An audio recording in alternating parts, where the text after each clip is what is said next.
Short fiction by Gustave Flaubert. A simple soul I félicité. For half a century, the housewives of Pont-l'Évêque had envied Madame Aubain her servant Félicité. For 100 francs a year, she cooked and did the housework, washed, ironed, mended, harnessed the horse, fattened the poultry, made the butter, and remained faithful to her mistress, although the latter was by no means an agreeable person. Madame Aubain had married a comely youth without any money, who died in the beginning of 1809, leaving her with 2 young children and a number of debts. She sold all her property excepting the farm of Taux and the farm of Jeffesses, the income of which barely amounted to 5,000 francs. Then she left her house in Saint-Melaine and moved into a less pretentious one which had belonged to her ancestors and stood back of the marketplace. This house, with its slate-covered roof, was built between a passageway and a narrow street that led to the river. The interior was so unevenly graded that it caused people to stumble. A narrow hall separated the kitchen from the parlor, where Madame Aubain sat all day in a straw armchair near the window. 8 mahogany chairs stood in a row against the white wainscoting. An old piano, standing beneath a barometer, was covered with a pyramid of old books and boxes. On either side of the yellow marble mantelpiece, in Louis Roman XV style, stood a tapestry armchair. The clock represented a temple of Vesta, and the whole room smelled musty, as it was on a lower level than the garden. On the first floor was Madame's bedchamber, a large room papered in a flowered design and containing the portrait of Monsieur dressed in the costume of a dandy. It communicated with a smaller room, in which there were 2 little cribs, without any mattresses. Next came the parlor, always closed, filled with furniture covered with sheets. Then a hall, which led to the study, where books and papers were piled on the shelves of a bookcase that enclosed 3/4 of the big black desk. 2 panels were entirely hidden under pen and ink sketches, gouache landscapes and Audran engravings, relics of better times and vanished luxury. On the second floor, a garret window lighted Félicité's room, which looked out upon the meadows. She arose at daybreak, in order to attend Mass, and she worked without interruption until night. Then, when dinner was over, the dishes cleared away, and the door securely locked, she would bury the log under the ashes and fall asleep in front of the hearth with a rosary in her hand. Nobody could bargain with greater obstinacy. And as for cleanliness, the luster on her brass saucepans was the envy and despair of other servants. She was most economical, and when she ate she would gather up crumbs with the tip of her finger, so that nothing should be wasted of the loaf of bread weighing 12 pounds, which was baked especially for her and lasted 3 weeks. Summer and winter she wore a dimity kerchief fastened in the back with a pin, a cap which concealed her hair, a red skirt, gray stockings, and an apron with a bib like those worn by hospital nurses. Her face was thin and her voice shrill. When she was 25, she looked 40. After she had passed 50, nobody could tell her age. Erect and silent always, she resembled a wooden figure working automatically. Roman II, the heroine, like every other woman, she had had an affair of the heart. Her father, who was a mason, was killed by falling from a scaffolding. Then her mother died and her sisters went their different ways. A farmer took her in, and while she was quite small, let her keep cows in the fields. She was clad in miserable rags, beaten for the slightest offense and finally dismissed for a theft of 30 sous which she did not commit. She took service on another farm where she tended the poultry, and as she was well thought of by her master, her fellow workers soon grew jealous. One evening in August, she was then 18 years old, they persuaded her to accompany them to the fair at Colville. She was immediately dazzled by the noise, the lights in the trees, the brightness of the dresses, the laces and gold crosses, and the crowd of people all hopping at the same time. She was standing modestly at a distance, when presently a young man of well-to-do appearance, who had been leaning on the pole of a wagon and smoking his pipe, approached her and asked her for a dance. He treated her to cider and cake, bought her a silk shawl, and then, thinking she had guessed his purpose, offered to see her home. When they came to the end of a field, he threw her down brutally. But she grew frightened and screamed, and he walked off. One evening, on the road leading to Beaumont, she came upon a wagon loaded with hay, and when she overtook it, she recognized Theodora. He greeted her calmly and asked her to forget what had happened between them, as it was all the fault of the drink. She did not know what to reply and wished to run away. Presently he began to speak of the harvest and of the notables of the village. His father had left Colville and bought the farm of Les Ecottes, so that now they would be neighbors. "Ah!" she exclaimed. He then added that his parents were looking around for a wife for him, but that he himself was not so anxious and preferred to wait for a girl who suited him. She hung her head. He then asked her whether she had ever thought of marrying. She replied smilingly that it was wrong of him to make fun of her. "Oh, no, I am in earnest," he said, and put his left arm around her waist while they sauntered along. The air was soft, the stars were bright, and the huge load of hay oscillated in front of them, drawn by 4 horses whose ponderous hoofs raised clouds of dust. Without a word from their driver, they turned to the right. He kissed her again and she went home. The following week, Theodora obtained meetings. They met in yards, behind walls, or under isolated trees. She was not ignorant, as girls of well-to-do families are, for the animals had instructed her, but her reason and her instinct of honor kept her from falling. Her resistance exasperated Theodora's love, and so in order to satisfy it, or perchance ingenuously, he offered to marry her. She would not believe him at first, so he made solemn promises. But in a short time he mentioned a difficulty. The previous year, his parents had purchased a substitute for him, but any day he might be drafted, and the prospect of serving in the army alarmed him greatly. To Félicité, his cowardice appeared a proof of his love for her, and her devotion to him grew stronger. When she met him, he would torture her with his fears and his entreaties. At last, he announced that he was going to the prefect himself for information, and would let her know everything on the following Sunday, between 11 o'clock and midnight. When the time drew near, she ran to meet her lover. But instead of Theodora, one of his friends was at the meeting place. He informed her that she would never see her sweetheart again, for in order to escape the conscription, he had married a rich old woman, Madame Lahousize of Taux. The poor girl's sorrow was frightful. She threw herself on the ground, she cried and called on the Lord, and wandered around desolately until sunrise. Then she went back to the farm, declared her intention of leaving, and at the end of the month, after she had received her wages, she packed all her belongings in a handkerchief and started for Pont-l'Évêque. In front of the inn, she met a woman wearing widow's weeds, and upon questioning her, learned that she was looking for a cook. The girl did not know very much, but appeared so willing and so modest in her requirements that Madame Aubain finally said, "Very well, I will give you a trial." And half an hour later Félicité was installed in her house. At first she lived in a constant anxiety that was caused by the style of the household and the memory of Monsieur that hovered over everything. Paul and Virginia, the one aged 7, and the other barely 4, seemed made of some precious material. She carried them piggyback, and was greatly mortified when Madame Aubain forbade her to kiss them every other minute. But in spite of all this, she was happy. The comfort of her new surroundings had obliterated her sadness. Every Thursday, friends of Madame Aubain dropped in for a game of cards, and it was Félicité's duty to prepare the table and heat the foot-warmers. They arrived at exactly 8 o'clock and departed before 11. Every Monday morning, the dealer in second-hand goods, who lived under the alleyway, spread out his wares on the sidewalk. Then the city would be filled with a buzzing of voices in which the neighing of horses, the bleating of lambs, the grunting of pigs, could be distinguished, mingled with the sharp sound of wheels on the cobblestones. About 12 o'clock, when the market was in full swing, there appeared at the front door a tall, middle-aged peasant, with a hooked nose and a cap on the back of his head. It was Robelin, the farmer of Jeffesses. Shortly afterwards came Liébard, the farmer of Taux, short, rotund and ruddy, wearing a grey jacket and spurred boots. Both men brought their landlady either chickens or cheese. Félicité would invariably thwart their ruses, and they held her in great respect. At various times, Madame Aubain received a visit from the Marquis de Graymanville, one of her uncles, who was ruined and lived at Falaise on the remainder of his estates.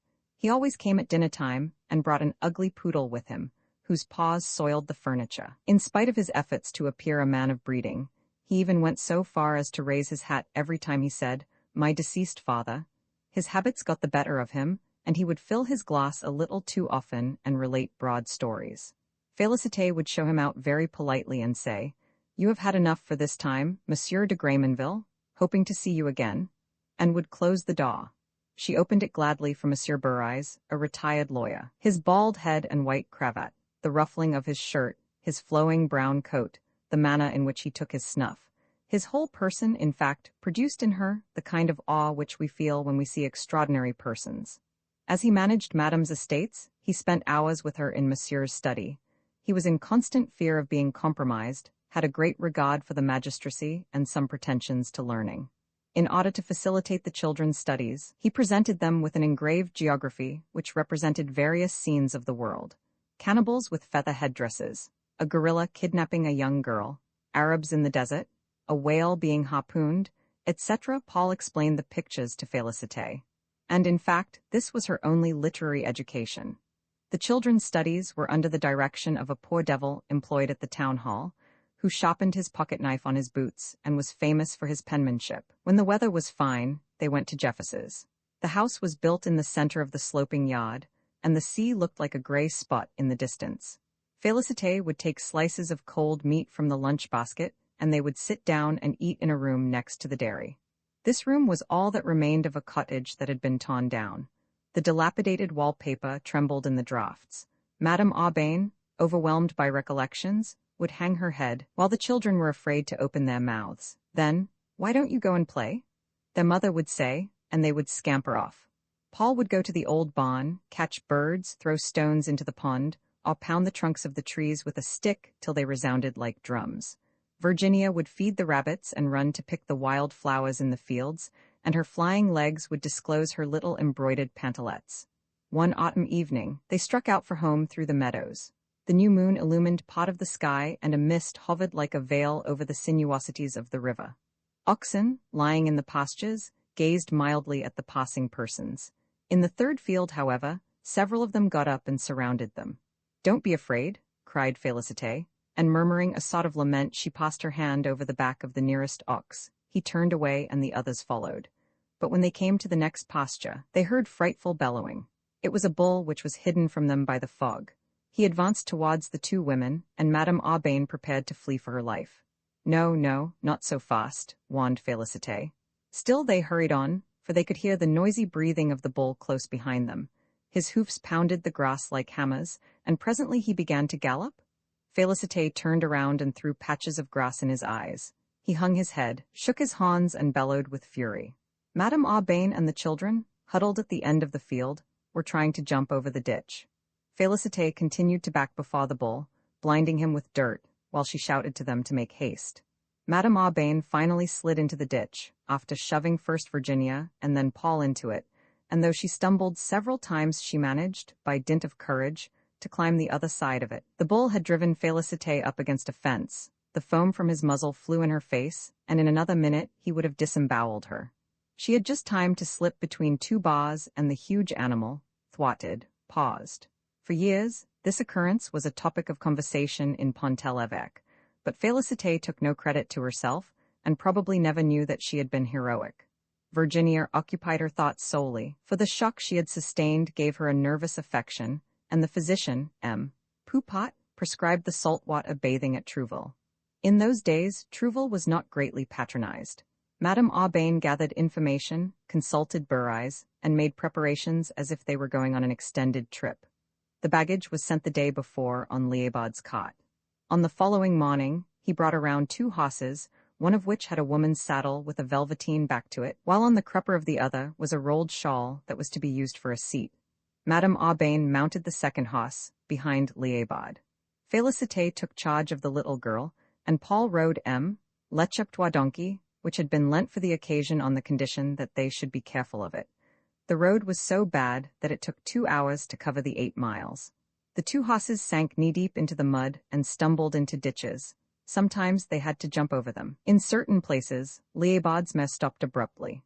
He waited patiently till she started again, and talked of the people whose estates bordered the road, adding his own moral reflections to the outline of their histories. Thus, when they were passing through Taux, and came to some windows draped with nasturtiums, he shrugged his shoulders and said, "There's a woman, Madame Lahausse's, who, instead of taking a young man—" Félicité could not catch what followed. The horses began to trot, the donkey to gallop, and they turned into a lane. Then a gate swung open, 2 farmhands appeared, and they all dismounted at the very threshold of the farmhouse. Mother Liébard, when she caught sight of her mistress, was lavish with joyful demonstrations. She got up a lunch which comprised a leg of mutton, tripe, sausages, a chicken fricassee, sweet cider, a fruit tart, and some preserved prunes. Then to all this the good woman added polite remarks about Madame, who appeared to be in better health, Mademoiselle, who had grown to be superb, and Paul, who had become singularly sturdy. She spoke also of their deceased grandparents, whom the Liébards had known, for they had been in the service of the family for several generations. Like its owners, the farm had an ancient appearance. The beams of the ceiling were moldy, the walls black with smoke and the windows gray with dust. The oak sideboard was filled with all sorts of utensils, plates, pitchers, tin bowls, wolf traps. The children laughed when they saw a huge syringe. There was not a tree in the yard that did not have mushrooms growing around its foot, or a bunch of mistletoe hanging in its branches. Several of the trees had been blown down, but they had started to grow in the middle and all were laden with quantities of apples. The thatched roofs, which were of unequal thickness, looked like brown velvet and could resist the fiercest gales. But the wagon shed was fast crumbling to ruins. Madame Aubain said that she would attend to it, and then gave orders to have the horses saddled. It took another 30 minutes to reach Trouville. The little caravan dismounted in order to pass Les Causes, a cliff that overhangs the bay, and a few minutes later, at the end of the dock, they entered the yard of the Golden Lamb, an inn kept by Mother David. During the first few days, Virginia felt stronger, owing to the change of air and the action of the sea baths. She took them in her little chemise, as she had no bathing suit, and afterwards her nurse dressed her in the cabin of a customs officer, which was used for that purpose by other bathers.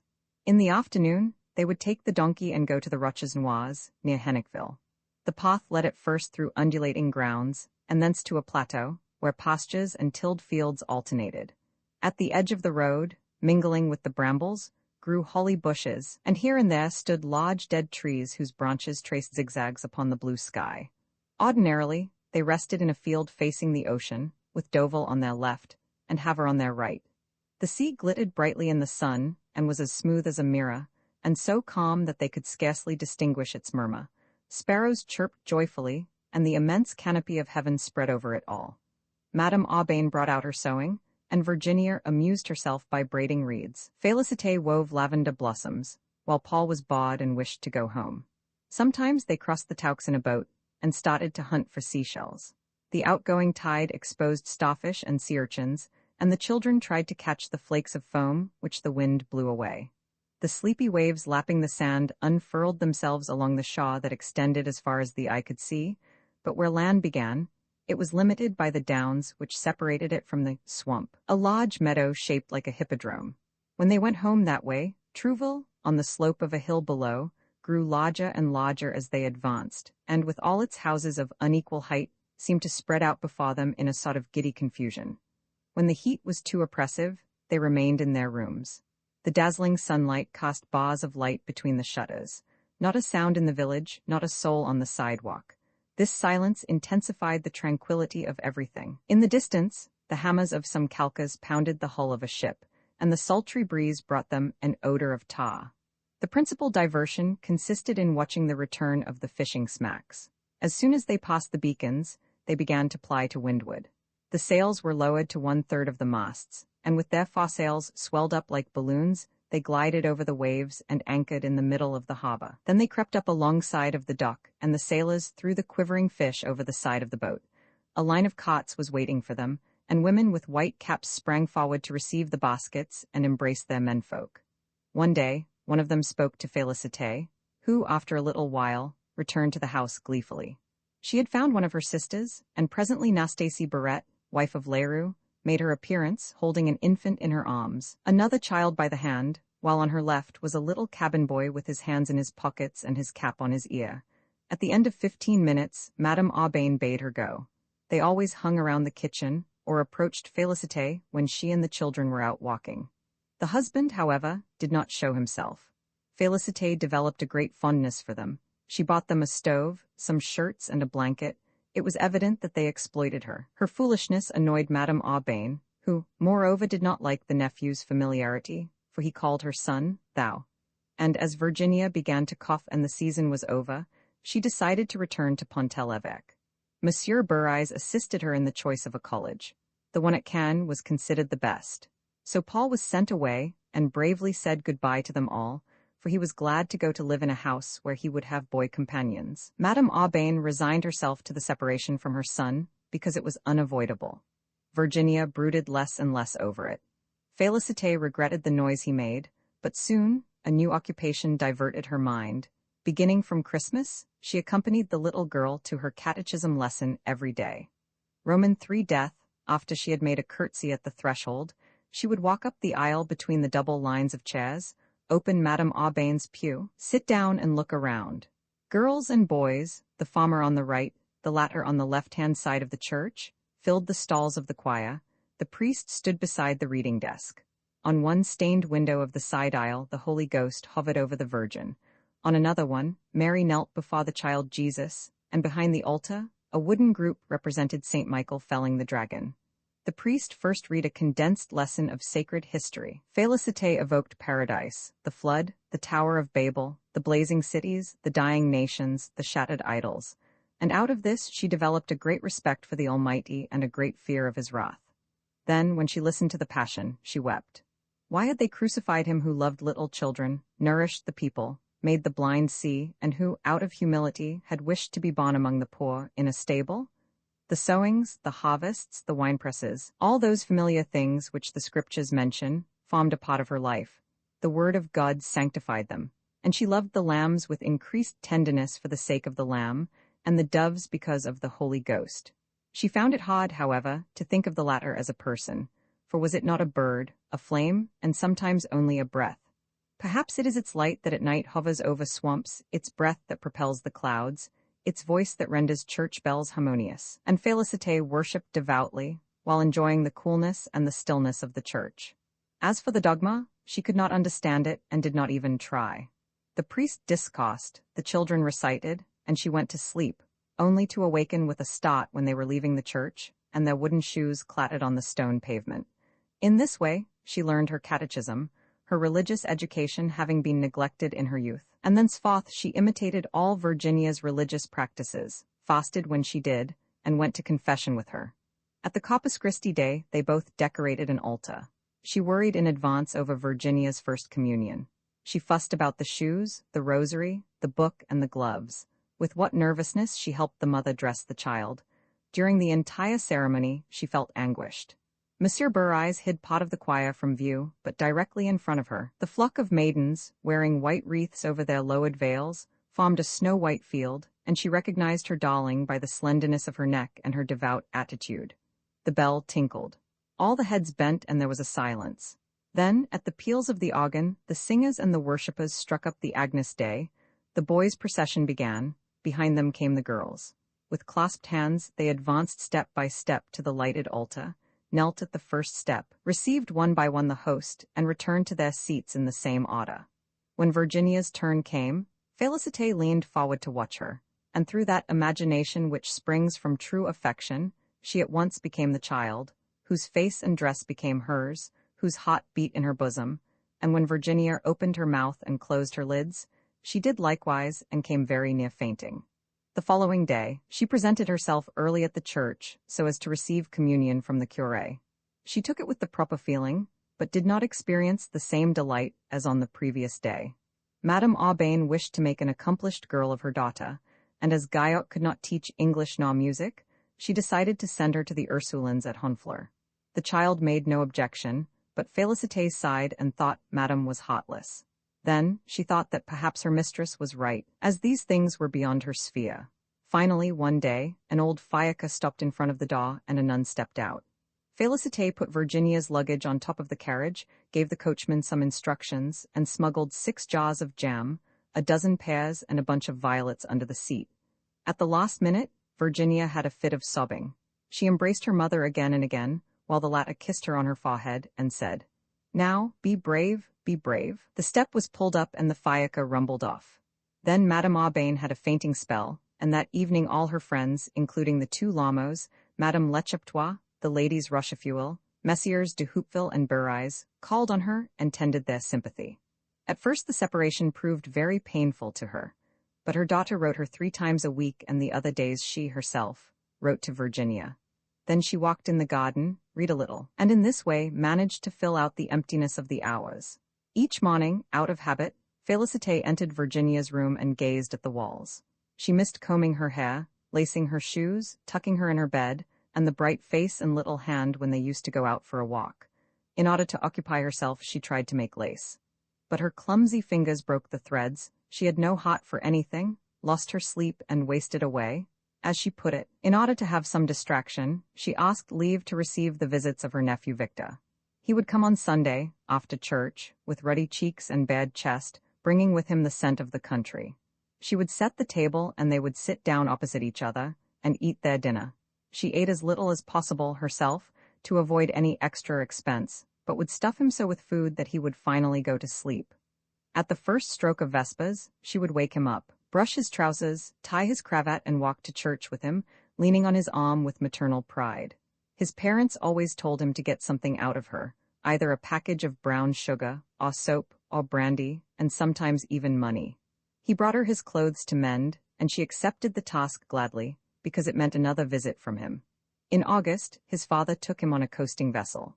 It was vacation time, and the arrival of the children consoled Félicité, but Paul was capricious, and Virginia was growing too old to be the endowed, a fact which seemed to produce a sort of embarrassment in their relations. Victor went successively to Morlaix, to Dunkirk, and to Brighton. Whenever he returned from a trip, he would bring her a present. The first time it was a box of shells, the second, a coffee cup, the third, a big doll of gingerbread. He was growing handsome, had a good figure, a tiny mustache, kind eyes, and a little leather cap that sat jauntily on the back of his head. He amused his aunt by telling her stories mingled with nautical expressions. One Monday, the 14th of July, 1819, she never forgot the date, Victor announced that he had been engaged on merchant vessel, and that in 2 days he would take the steamer at Honfleur and join his sailor, which was going to start from Havre very soon. Perhaps he might be away 2 years. The prospect of his departure filled Félicité with despair, and in order to bid him farewell, on Wednesday night, after Madame's dinner, she put on her pattens and trudged the 4 miles that separated Pontel-l'Évêque from Honfleur. When she reached the Calvary, instead of turning to the right, she turned to the left and lost herself in coal yards. She had to retrace her steps. Some people she spoke to advised her to hasten. She walked helplessly around the harbor filled with vessels and knocked against hawsers. Presently the ground sloped abruptly, lights flitted to and fro, and she thought all at once that she had gone mad when she saw some hawsers in the sky.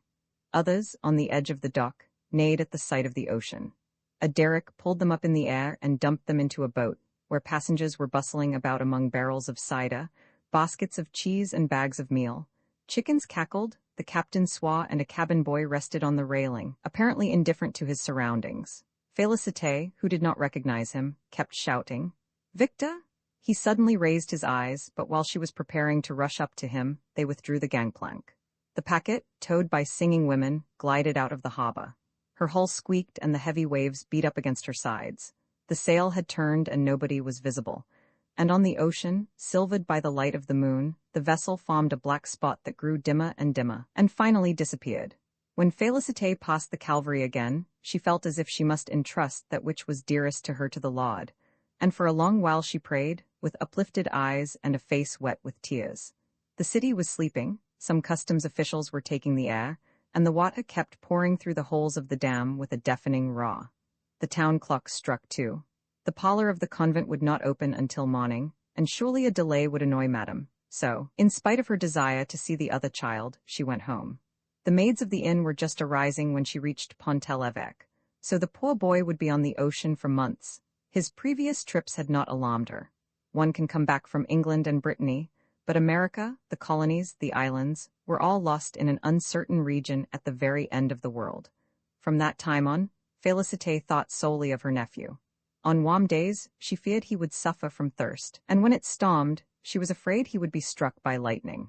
When she hearkened to the wind that rattled in the chimney and dislodged the tiles on the roof, she imagined that he was being buffeted by the same storm, perched on top of a shattered mast, with his whole body bent backward and covered with sea foam. These were recollections of the engraved geography. He was being devoured by savages, or captured in a forest by apes, or dying on some lonely coast. She never mentioned her anxieties, however. Madame Aubain worried about her daughter. The sisters thought that Virginia was affectionate but delicate. The slightest emotion enervated her. She had to give up her piano lessons. Her mother insisted upon regular letters from the convent. One morning, when the postman failed to come, she grew impatient and began to pace to and fro from her chair to the window. It was really extraordinary. No news since 4 days. In order to console her mistress by her own example, Félicité said, "Why, madam, I haven't had any news since 6 months." "From whom?" The servant replied gently, "Why, from my nephew." "Oh, yes, your nephew." And shrugging her shoulders, Madame Aubain continued to pace the floor as if to say, "I did not think of it." Besides, I do not care a cabin boy a papa, but my daughter, what a difference, just think of it. Félicité, although she had been reared roughly, was very indignant. Then she forgot about it. It appeared quite natural to her that one should lose one's head about Virginia. The two children were of equal importance. They were united in her heart, and their fate was to be the same. The chemist informed her that Victor's vessel had reached Havana. He had read the information in a newspaper. Félicité imagined that Havana was a place where people did nothing but smoke, and that Victor walked around among Negroes in a cloud of tobacco. Could a person, in case of need, return by land? How far was it from Pont-l'Évêque? In order to learn these things she questioned Monsieur Burais. He reached for his map and began some explanations concerning longitudes, and smiled with superiority at Félicité's bewilderment. At last, he took his pencil and pointed out an imperceptible black point in the scallops of an oval blotch, adding, "There it is." She bent over the map. The maze of colored lines hurt her eyes without enlightening her, and when Burais asked her what puzzled her, she requested him to show her the house Victor lived in. Burais threw up his hands, sneezed, and then laughed uproariously. Such ignorance delighted his soul, but Félicité failed to understand the cause of his mirth. She whose intelligence was so limited that she perhaps expected to see even the picture of her nephew. It was 2 weeks later that Liébard came into the kitchen at market time and handed her a letter from her brother-in-law. As neither of them could read, she called upon her mistress. Madame Aubain, who was counting the stitches of her knitting, laid her work down beside her, opened the letter, started, and in a low tone and with a searching look said, "They tell you of a misfortune. Your nephew? He had died." The letter told nothing more. Félicité dropped on a chair, leaned her head against the back and closed her lids. Presently they grew pink. Then, with drooping head, inert hands and staring eyes, she repeated at intervals, "Poor little chap, poor little chap." Liébard watched her and sighed. Madame Aubain was trembling. She proposed to the girl to go see her sister in Trouville. With a single motion, Félicité replied that it was not necessary. There was a silence. Old Liébard thought it about time for him to take leave. Then Félicité uttered, "They have no sympathy, they do not care." Her head fell forward again, and from time to time, mechanically, she toyed with the long knitting needles on the work table. Some women passed through the yard with a basket of wet clothes. When she saw them through the window, she suddenly remembered her own wash. As she had soaked it the day before, she must go and rinse it now. So she arose and left the room. Her tub and her bod were on the bank of the Taux. She threw a heap of clothes on the ground, rolled up her sleeves and grasped her bat, and her loud pounding could be heard in the neighboring gardens. The meadows were empty, the breeze wrinkled the stream, at the bottom of which were long grasses that looked like the hair of copses floating in the water. She restrained her sorrow and was very brave until night, but when she had gone to her own room, she gave way to it, burying her face in the pillow and pressing her 2 fists against her temples. A long while afterward, she learned through Victor's captain the circumstances which surrounded his death. At the hospital, they had bled him too much, treating him for yellow fever. 4 doctors held him at one time. He died almost instantly, and the chief surgeon had said, "Here goes another one." His parents had always treated him barbarously. She preferred not to see them again, and they made no advances, either from forgetfulness or out of innate hardness. Virginia was growing weaker. A cough, continual fever, oppressive breathing, and spots on her cheeks indicated some serious trouble. Monsieur Poupot had advised a sojourn in Provence. Madame Aubain decided that they would go, and she would have had her daughter come home at once, had it not been for the climate of Pont-l'Évêque. She made an arrangement with a livery stable man who drove her over to the convent every Tuesday. In the garden there was a terrace, from which the view extends to the Seine. Virginia walked in it, leaning on her mother's arm and treading the dead vine leaves. Sometimes the sun, shining through the clouds, made her blink her lids when she gazed at the sails in the distance, and let her eyes roam over the horizon from the chateau of Tancarville to the lighthouses of Havre. Then they rested in the arbor. Her mother had bought a little cask of fine Malaga wine, and Virginia, laughing at the idea of becoming intoxicated, would drink a few drops of it, but never more. Her strength returned. Autumn passed. Félicité began to reassure Madame Aubain. But one evening, when she returned home after an errand, she met him. Boupot's coach in front of the door. M. Boupot himself was standing in the vestibule, and Madame Aubain was tying the strings of her bonnet. "Give me my foot warmer, my purse and my gloves, and be quick about it," she said. Virginia had congestion of the lungs. Perhaps it was desperate. "Not yet," said the physician, and both got into the carriage, while the snow fell in thick flakes. It was almost night and very cold. Félicité rushed to the church to light a candle. Then she ran off to the coach, which she overtook after an hour's chase, sprang up behind and held on to the straps. But suddenly a thought crossed her mind. The yard had been left open, supposing that burglars got in? And down she jumped. The next morning, at daybreak, she called at the doctor's. He had been home, but had left again. Then she waited at the inn, thinking that strangers might bring her a letter. At last, at daylight, she took the diligence for Lycia. The convent was at the end of a steep and narrow street. When she arrived about at the middle of it, she heard strange noises, a funeral knell. It must be for someone else, thought she, and she pulled the knocker violently. After several minutes had elapsed, she heard footsteps, the door was half opened, and a nun appeared. The good sister, with an air of compunction, told her that she had just passed away. And at the same time the tolling of St. Leonard's increased. Félicité reached the second floor. Already at the threshold, she caught sight of Virginia lying on her back, with clasped hands, her mouth open and her head thrown back, beneath a black crucifix inclined toward her, and stiff curtains which were less white than her face. Madame Aubain lay at the foot of the couch, clasping it with her arms and uttering groans of agony. The Mother Superior was standing on the right side of the bed. The 3 candles on the bureau made red blurs, and the windows were dimmed by the fog outside. The nuns carried Madame Aubain from the room. For 2 nights, Félicité never left the copse. She would repeat the same prayers, sprinkle holy water over the sheets, get up, come back to the bed, and contemplate the body. At the end of the first vigil, she noticed that the face had taken on a yellow tinge, the lips grew blue, the nose grew pinched, the eyes were sunken. She kissed them several times and would not have been greatly astonished had Virginia opened them. To souls like these the supernatural is always quite simple.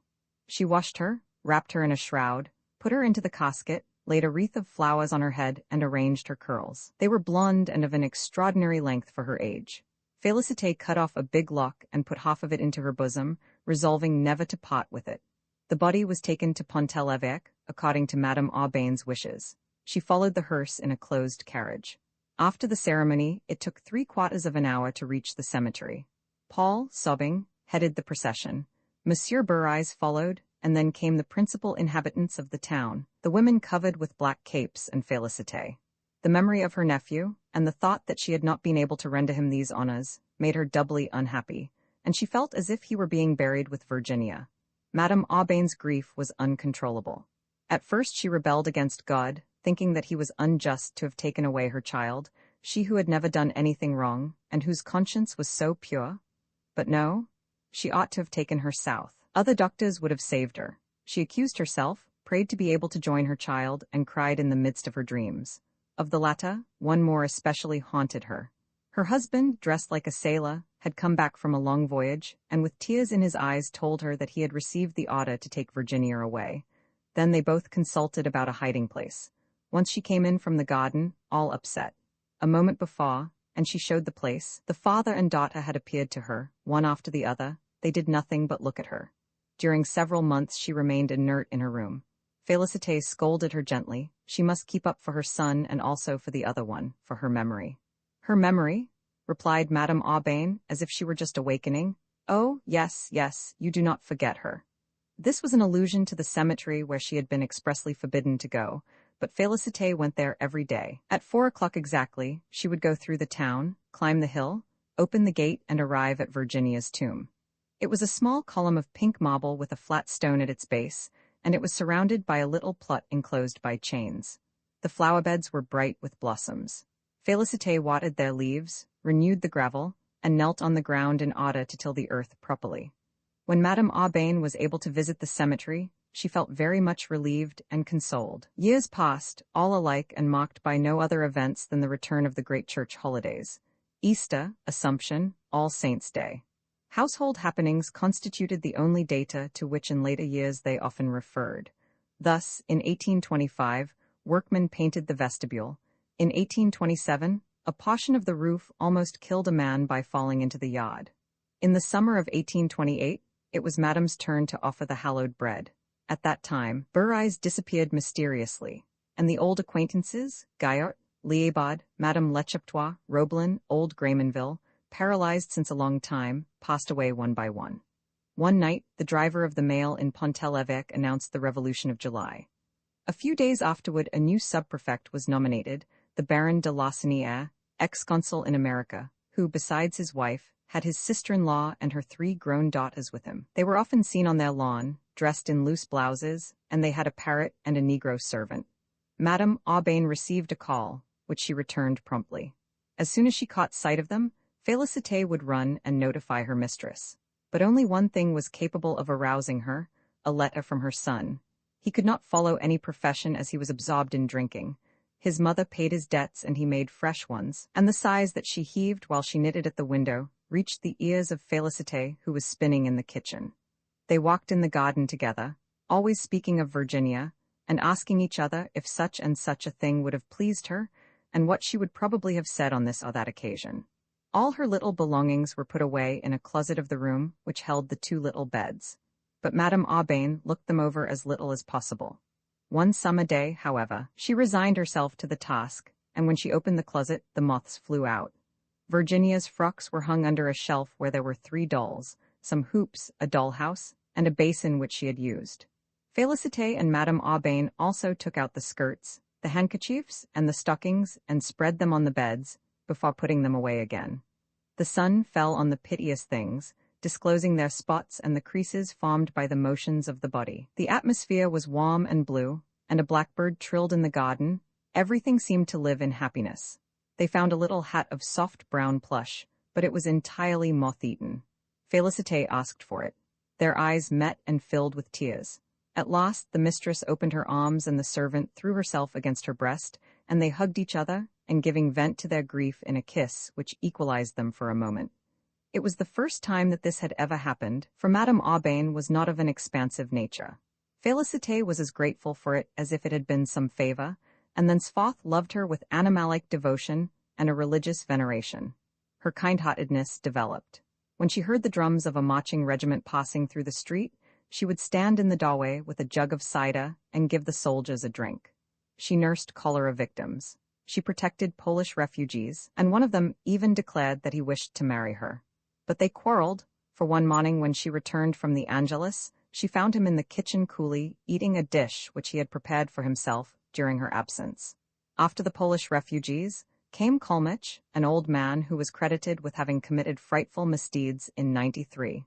He lived near the river, in the ruins of a pigsty. The urchins peeped at him through the cracks in the walls and threw stones that fell on his miserable bed, where he lay gasping with catarrh, with long hair, inflamed eyelids, and a tumor as big as his head on one arm.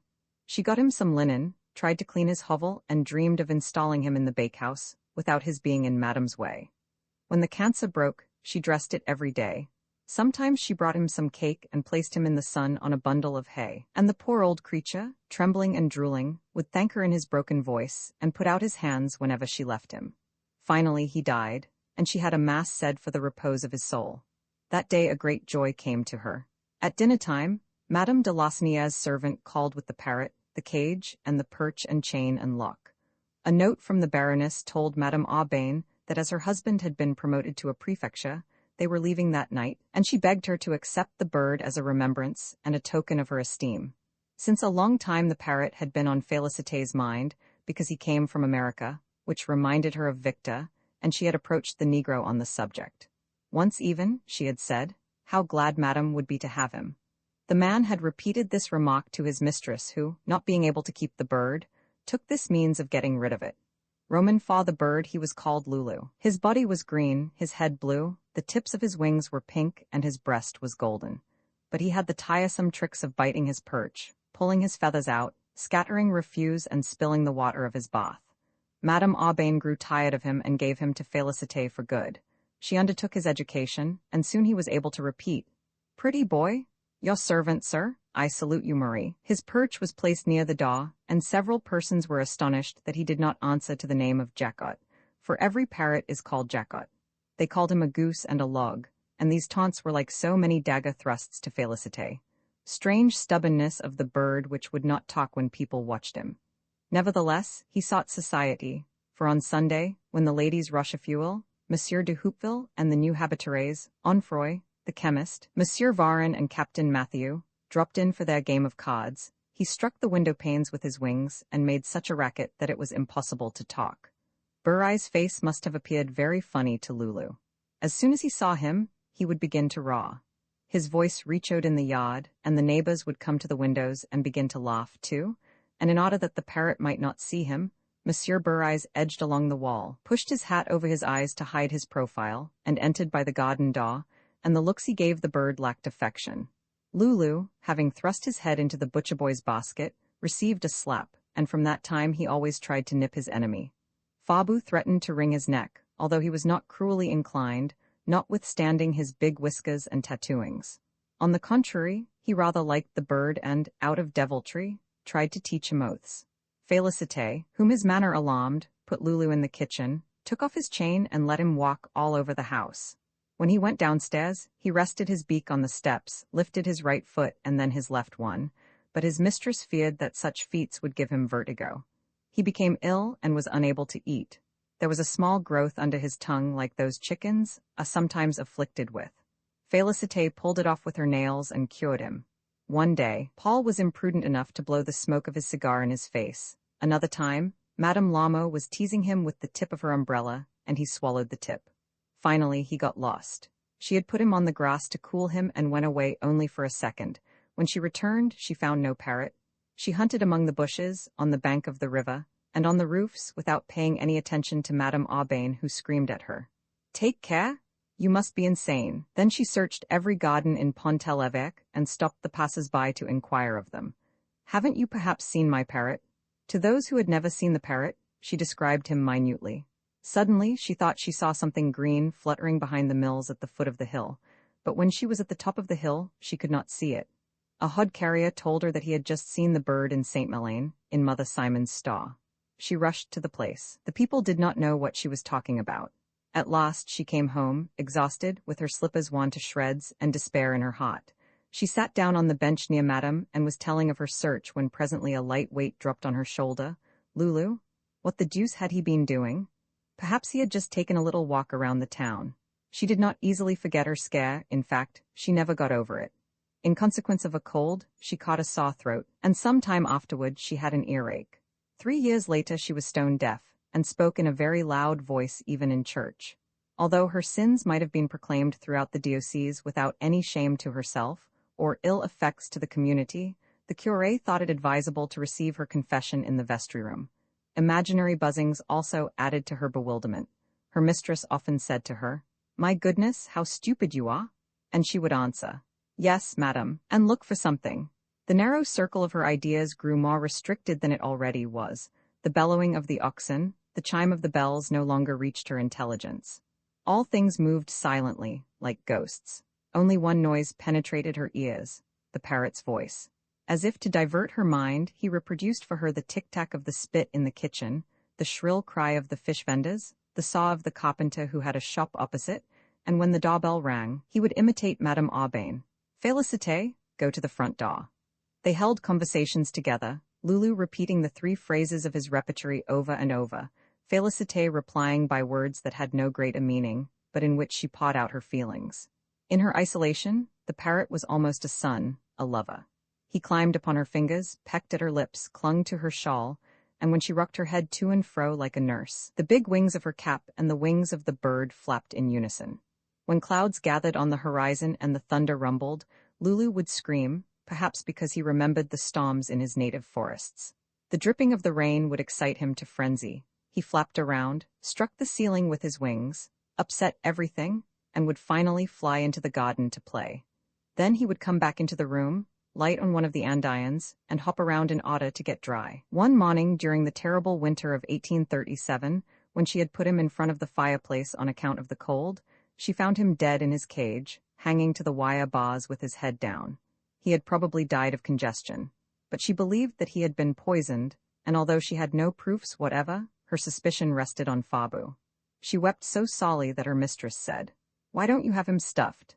She asked the advice of the chemist, who had always been kind to the bird. He wrote to have it for her. A certain man named Felasha consented to do the work. But as the diligence driver often lost parcels entrusted to him, Félicité resolved to take her pet to Honfleur herself. Leafless apple trees lined the edges of the road. The ditches were covered with ice. The dogs on the neighboring farms barked, and Félicité, with her hands beneath her cape, her little black sabots and her basket, trotted along nimbly in the middle of the sidewalk. She crossed the forest, passed by the Houtchan and reached Saint Gatien. Behind her, in a cloud of dust and impelled by the steep incline, a mail coach drawn by galloping horses advanced like a whirlwind. When he saw a woman in the middle of the road, who did not get out of the way, the driver stood up in his seat and shouted to her, and so did the postilion, while the 4 horses, which he could not hold back, accelerated their pace. The 2 leaders were almost upon her. With a jerk of the reins he threw them to one side, but, furious at the incident, he lifted his big whip and lashed her from her head to her feet with such violence that she fell to the ground unconscious. Her first thought, when she recovered her senses, was to open the basket. Lulu was unharmed. She felt a sting on her right cheek. When she took her hand away it was red, for the blood was flowing. She sat down on a pile of stones and sopped her cheek with her handkerchief. Then she ate a crust of bread she had put in her basket, and consoled herself by looking at the bird. Arriving at the top of Equimanville, she saw the lights of Honfleur shining in the distance like so many stars. Further on, the ocean spread out in a confused mass. Then a weakness came over her, the misery of her childhood, the disappointment of her first love, the departure of her nephew, the death of Virginia. All these things came back to her at once, and, rising like a swelling tide in her throat, almost choked her. Then she wished to speak to the captain of the vessel, and without stating what she was sending, she gave him some instructions. Felasha kept the parrot a long time. He always promised that it would be ready for the following week. After 6 months he announced the shipment of a case, and that was the end of it. Really, it seemed as if Lulu would never come back to his home. They have stolen him, thought Félicité. Finally he arrived, sitting bolt upright on a branch which could be screwed into a mahogany pedestal, with his foot in the air, his head on one side, and in his beak a nut which the naturalist, from love of the sumptuous, had gilded. She put him in her room. This place, to which only a chosen few were admitted, looked like a chapel and a second-hand shop. So filled was it with devotional and heterogeneous things. The door could not be opened easily on account of the presence of a large wardrobe. Opposite the window that looked out into the garden, a bull's eye opened on the yard. A table was placed by the cot and held a wash basin, 2 combs, and a piece of blue soap in a broken saucer. On the walls were rosaries, medals, a number of holy virgins, and a holy water basin made out of a coconut. On the bureau, which was covered with a napkin like an altar, stood the box of shells that Victor had given her. Also a watering can and a balloon, writing books, the engraved geography, and a pair of shoes. On the nail which held the mirror, hung Virginia's little plush hat. Félicité carried this sort of respect so far that she even kept one of Monsieur's old coats. All the things which Madame Aubain discarded, Félicité begged for her own room. Thus, she had artificial flowers on the edge of the bureau, and the picture of the Comte d'Artois in the recess of the window. By means of a baud, Lulu was set on a portion of the chimney which advanced into the room. Every morning when she awoke, she saw him in the dim light of dawn and recalled bygone days and the smallest details of insignificant actions, without any sense of bitterness or grief. As she was unable to communicate with people, she lived in a sort of somnambulistic torpor. The processions of Corpus Christi Day seemed to wake her up. She visited the neighbors to beg for candlesticks and mats so as to adorn the temporary altars in the street. In church, she always gazed at the Holy Ghost and noticed that there was something about it that resembled a parrot. The likeness appeared even more striking on a colored picture by a spinel, representing the baptism of our Savior. With his scarlet wings and emerald body, it was really the image of Lulu. Having bought the picture, she hung it near the one of the Comte d'Artois so that she could take them in at one glance. They associated in her mind, the parrot becoming sanctified through the neighborhood of the Holy Ghost, and the latter becoming more lifelike in her eyes, and more comprehensible. In all probability, the Father had never chosen as messenger a dove, as the latter has no voice, but rather one of Lulu's ancestors. And Félicité said her prayers in front of the colored picture, though from time to time she turned slightly toward the bird. She desired very much to enter in the ranks of the daughters of the Virgin. But Madame Aubain dissuaded her from it. A most important event occurred, Paul's marriage. After being first a notary's clerk, then in business, then in the customs, and a tax collector, and having even applied for a position in the administration of woods and forests, he had at last, when he was 36 years old, by a divine inspiration, found his vocation, registrature, and he displayed such a high ability that an inspector had offered him his daughter and his influence. Paul, who had become quite settled, brought his bride to visit his mother, but she looked down upon the customs of Pont-l'Evêque, put on airs, and hurt Félicité's feelings. Madame Aubain felt relieved when she left. The following week they learned of Monsieur Burai's death in an inn. There were rumors of suicide, which were confirmed. Doubts concerning his integrity arose. Madame Aubain looked over her accounts and soon discovered his numerous embezzlements, sales of wood which had been concealed from her, false receipts, etc. Furthermore, he had an illegitimate child and entertained a friendship for a person in Dozilé. These base actions affected her very much. In March 1853, she developed a pain in her chest. Her tongue looked as if it were coated with smoke, and the leeches they applied did not relieve her oppression, and on the 9th evening she died, being just 72 years old. People thought that she was younger, because her hair, which she wore in bands framing her pale face, was brown. Few friends regretted her loss, for her manner was so haughty that she did not attract them. Félicité mourned for her as servants seldom mourn for their masters. The fact that Madame should die before herself perplexed her mind and seemed contrary to the order of things, and absolutely monstrous and inadmissible. 10 days later, the time to journey from Besançon, the heirs arrived. Her daughter-in-law ransacked the drawers, kept some of the furniture, and sold the rest. Then they went back to their own home. Madame's armchair, foot-warmer, work-table, the 8 chairs, everything was gone. The places occupied by the pictures formed yellow squares on the walls. They had taken the 2 little beds, and the wardrobe had been emptied of Virginia's belongings. Félicité went upstairs, overcome with grief. The following day a sign was posted on the door. The chemist screamed in her ear that the house was for sale. For a moment she tottered and had to sit down. What hurt her most was to give up her room. So nice for poor Lulu.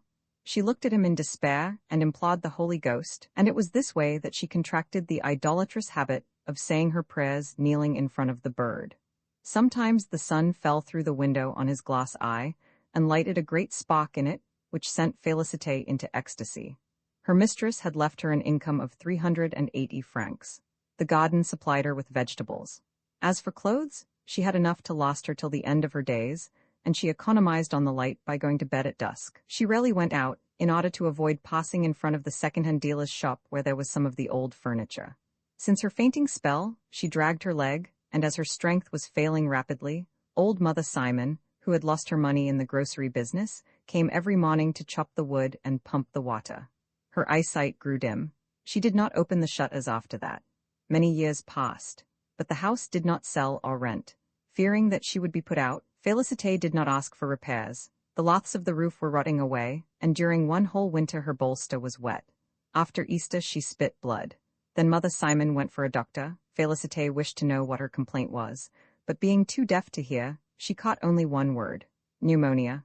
She was familiar with it and gently answered, "Ah, like Madame," thinking it quite natural that she should follow her mistress.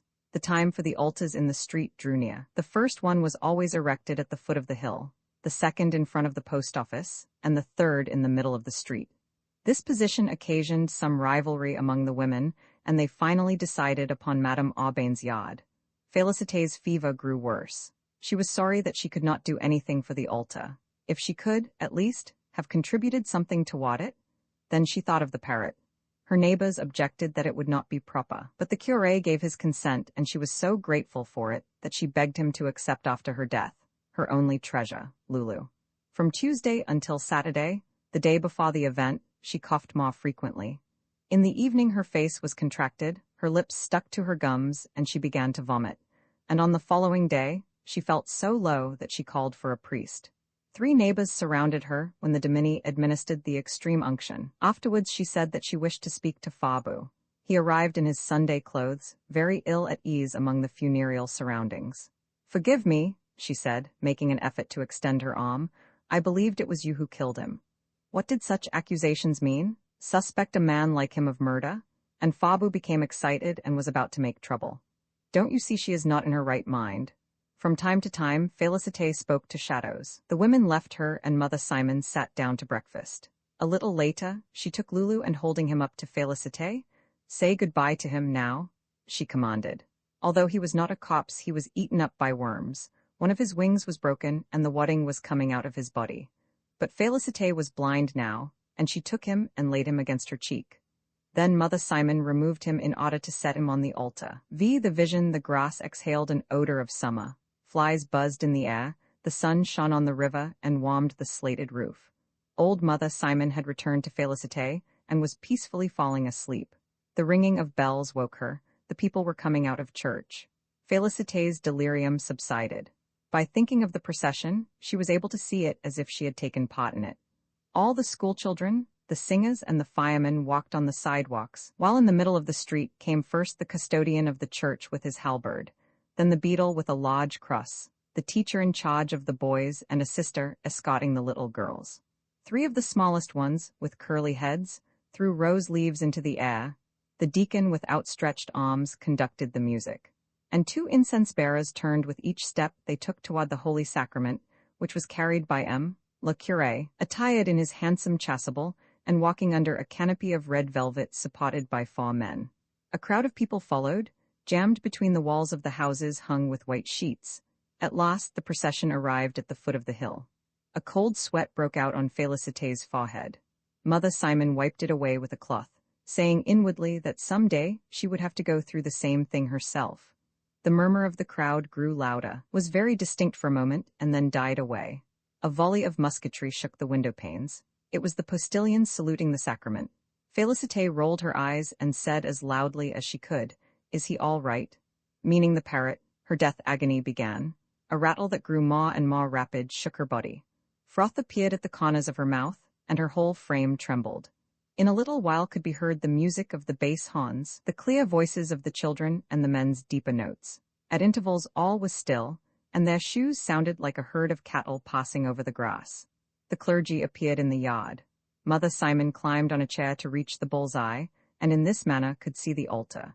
It was covered with a lace cloth and draped with green wreaths. In the middle stood a little frame containing relics. At the corners were 2 little orange trees, and all along the edge were silver candlesticks, porcelain vases containing sunflowers, lilies, peonies, and tufts of hydrangeas. This mound of bright colors descended diagonally from the first floor to the carpet that covered the sidewalk. Rare objects arrested one's eye. A golden sugar bowl was crowned with violets, earrings set with Alençon stones were displayed on green moss, and 2 Chinese screens with their bright landscapes were nearby. Lulu, hidden beneath roses, showed nothing but his blue head, which looked like a piece of lapis lazuli. The singers, the canopy bearers, and the children lined up against the sides of the yard. Slowly, the priest ascended the steps and placed his shining sun on the lace cloth. Everybody knelt. There was deep silence, and the censers slipping on their chains were swung high in the air. A blue vapor rose in Félicité's room. She opened her nostrils and inhaled it with a mystic sensuousness. Then she closed her lids. Her lips smiled. The beats of her heart grew fainter and fainter, and vaguer, like a fountain giving out, like an echo dying away. And when she exhaled her lost breath, she thought she saw in the half-opened heavens a gigantic parrot hovering above her head. Colophon short fiction was compiled from short stories published between 1838 and 1877 by Gustave Flaubert. They were translated from French by M. Walter Dunn.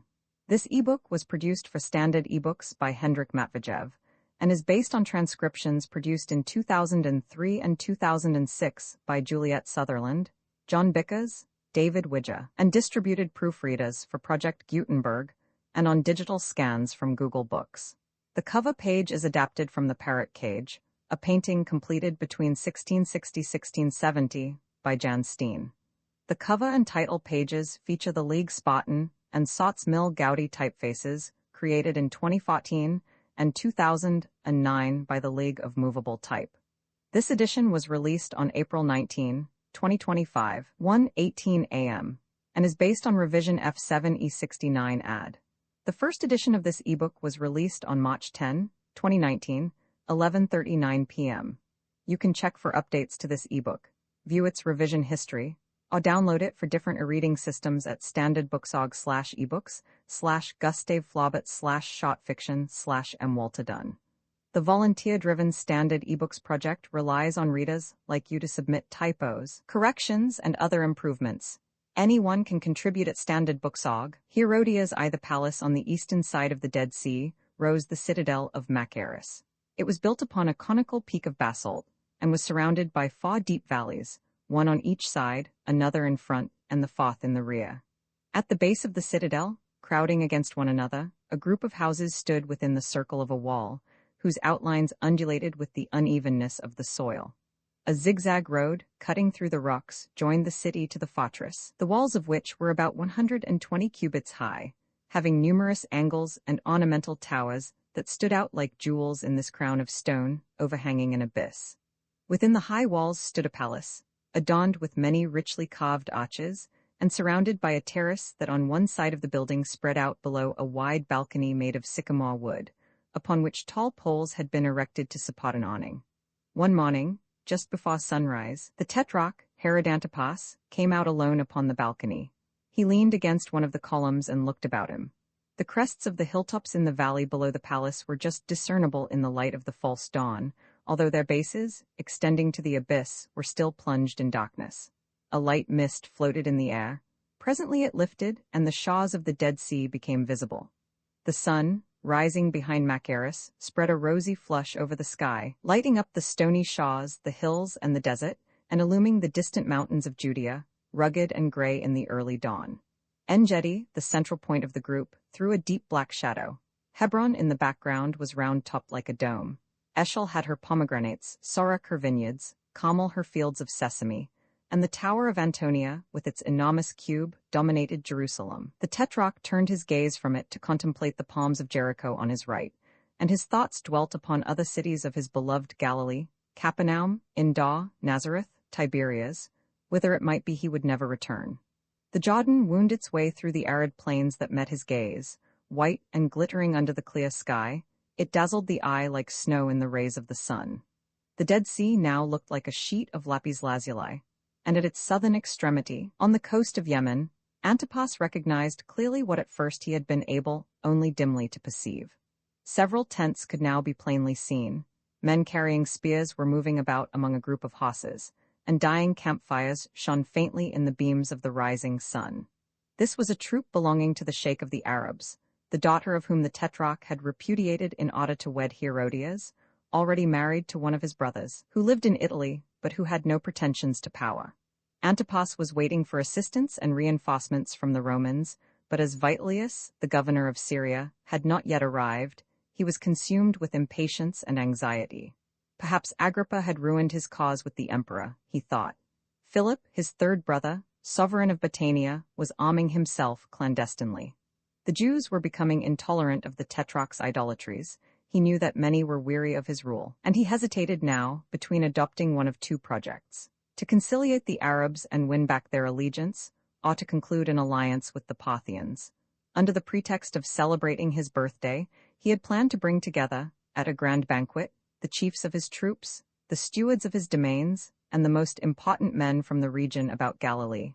Antipas threw a keen glance along all the roads leading to Machaerus. They were deserted. Eagles were sweeping through the air high above his head. The soldiers of the god, placed at intervals along the ramparts, slept or dozed, leaning against the walls. All was silent within the castle. Suddenly he heard the sound of a distant voice, seeming to come from the very depths of the earth. His cheek paled. After an instant's hesitation, he leaned far over the balcony railing, listening intently, but the voice had died away. Presently it rose again upon the quiet air. Antipas clapped his hands together loudly, crying, "Manius, Manius!" Instantly a man appeared, naked to the waist after the fashion of a masseur at the bath. Although emaciated and somewhat advanced in years, he was a giant in stature, and on his hip he wore a cutlass in a bronze scabbard. His bushy hair, gathered up and held in place by a kind of comb, exaggerated the apparent size of his massive head. His eyes were heavy with sleep, but his white teeth shone. His step was light on the flagstones, and his body had the suppleness of an ape, although his countenance was as impassive as that of a mummy. "Where is he?" demanded the tetrarch of this strange being. Manius made a movement over his shoulder with his thumb, saying, "Over there, still there." I thought I heard him cry out.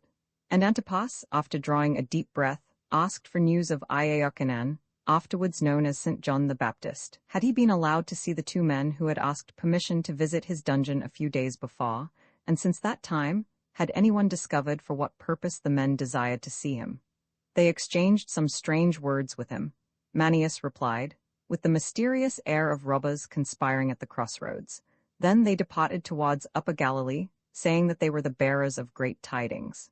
Antipas bent his head for a moment, then raising it quickly, said in a tone full of alarm, "Guard him, watch him well, do not allow anyone else to see him. Keep the gates shut and the entrance to the dungeon closed fast.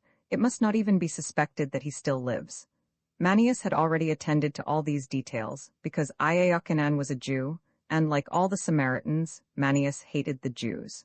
The temple on the Mount of Gerizim, which Moses had designed to be the center of Israel, had been destroyed since the reign of King Hyrcanus, and the temple at Jerusalem made the Samaritans furious. They regarded its presence as an outrage against themselves and a permanent injustice. Manius, indeed, had forcibly entered it for the purpose of defiling its altar with the bones of corpses. Several of his companions, less agile than he, had been caught and beheaded. From the Tetrarch's balcony, the temple was visible through an opening between two hills. The sun, now fully risen, shed a dazzling splendor on its walls of snowy marble and the plates of purest gold that formed its roof.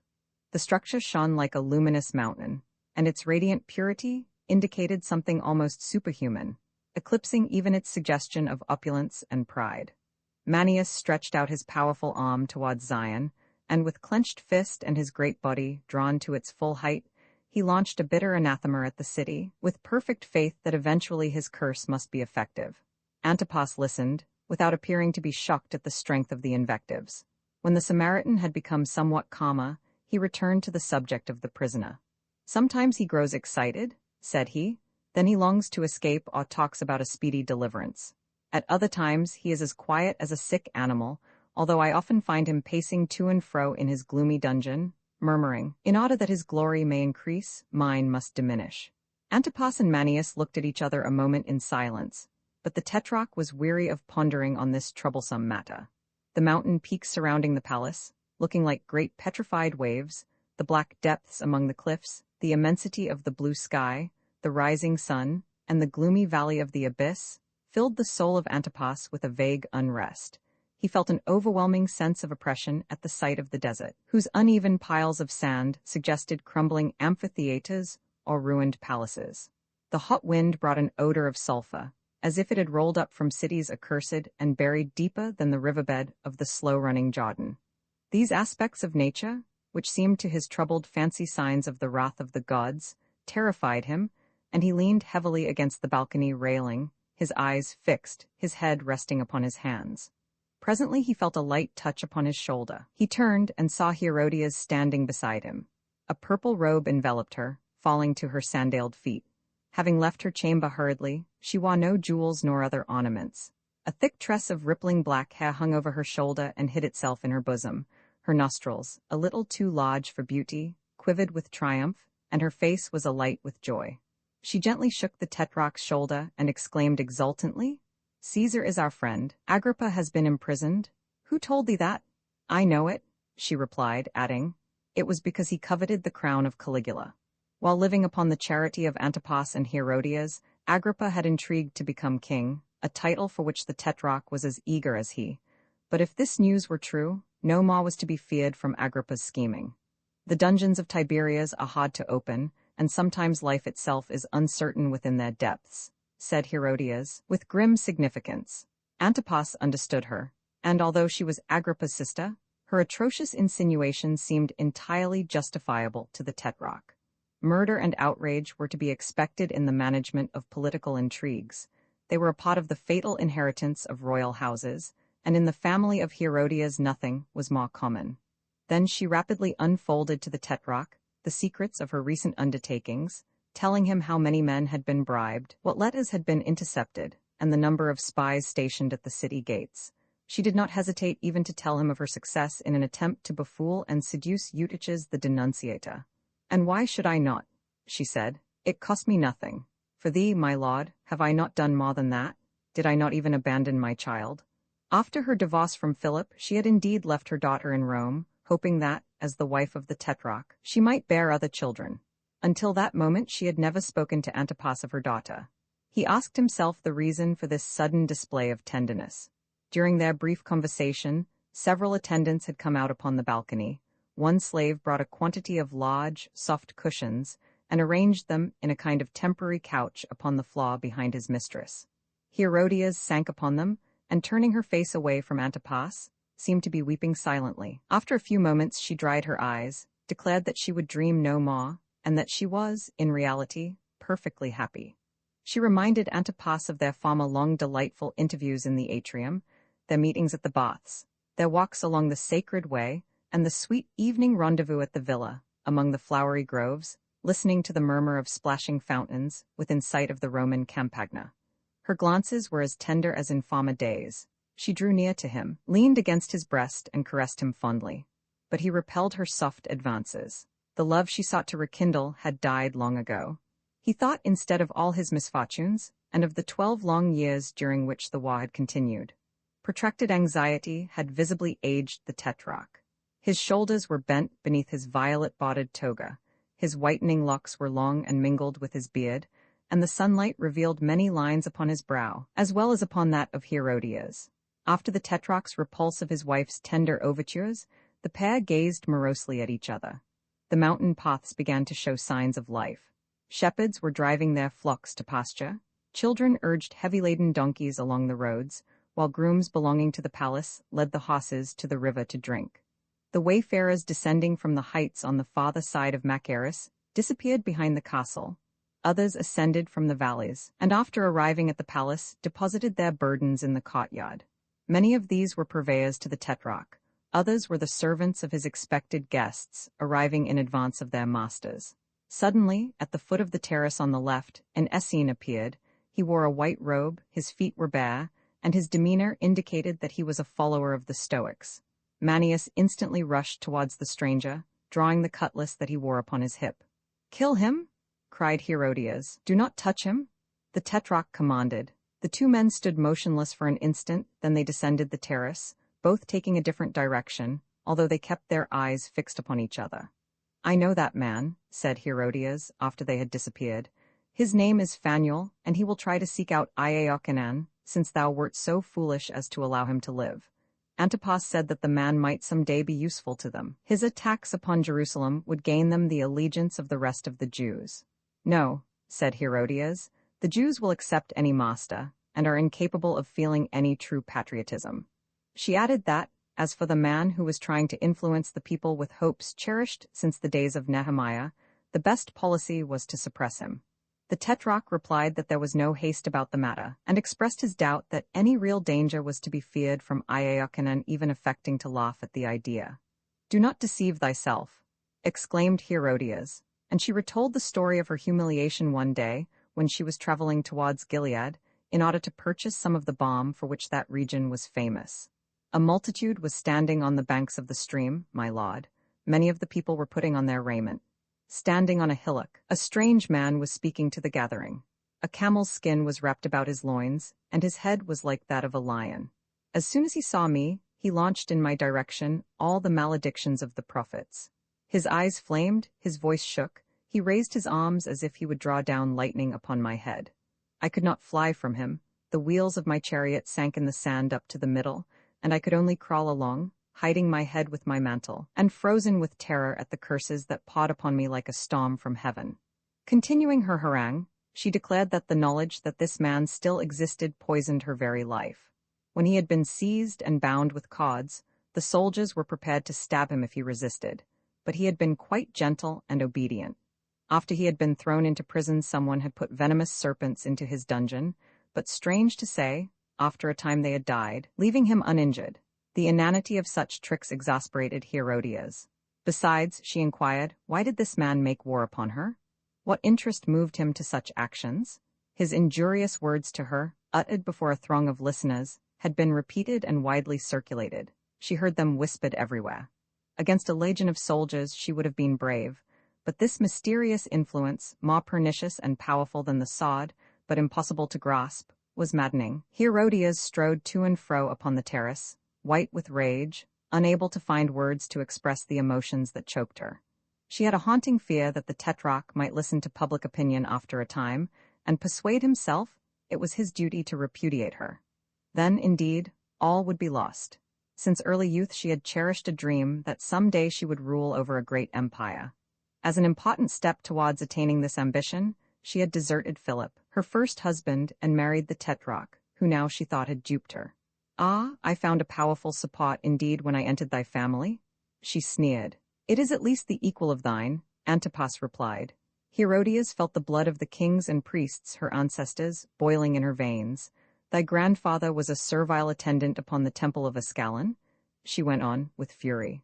Thy other ancestors were shepherds, bandits, conductors of caravans, a horde of slaves offered as tribute to King David. My forefathers were the conquerors of thine.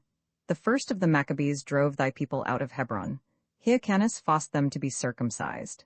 Then, with all the contempt of the patrician for the plebeian, the hatred of Jacob for Esau, she reproached him for his indifference towards palpable outrages to his dignity, his weakness regarding the Phoenicians, who had been false to him, and his cowardly attitude towards the people who detested and insulted herself. But thou art like them? She cried.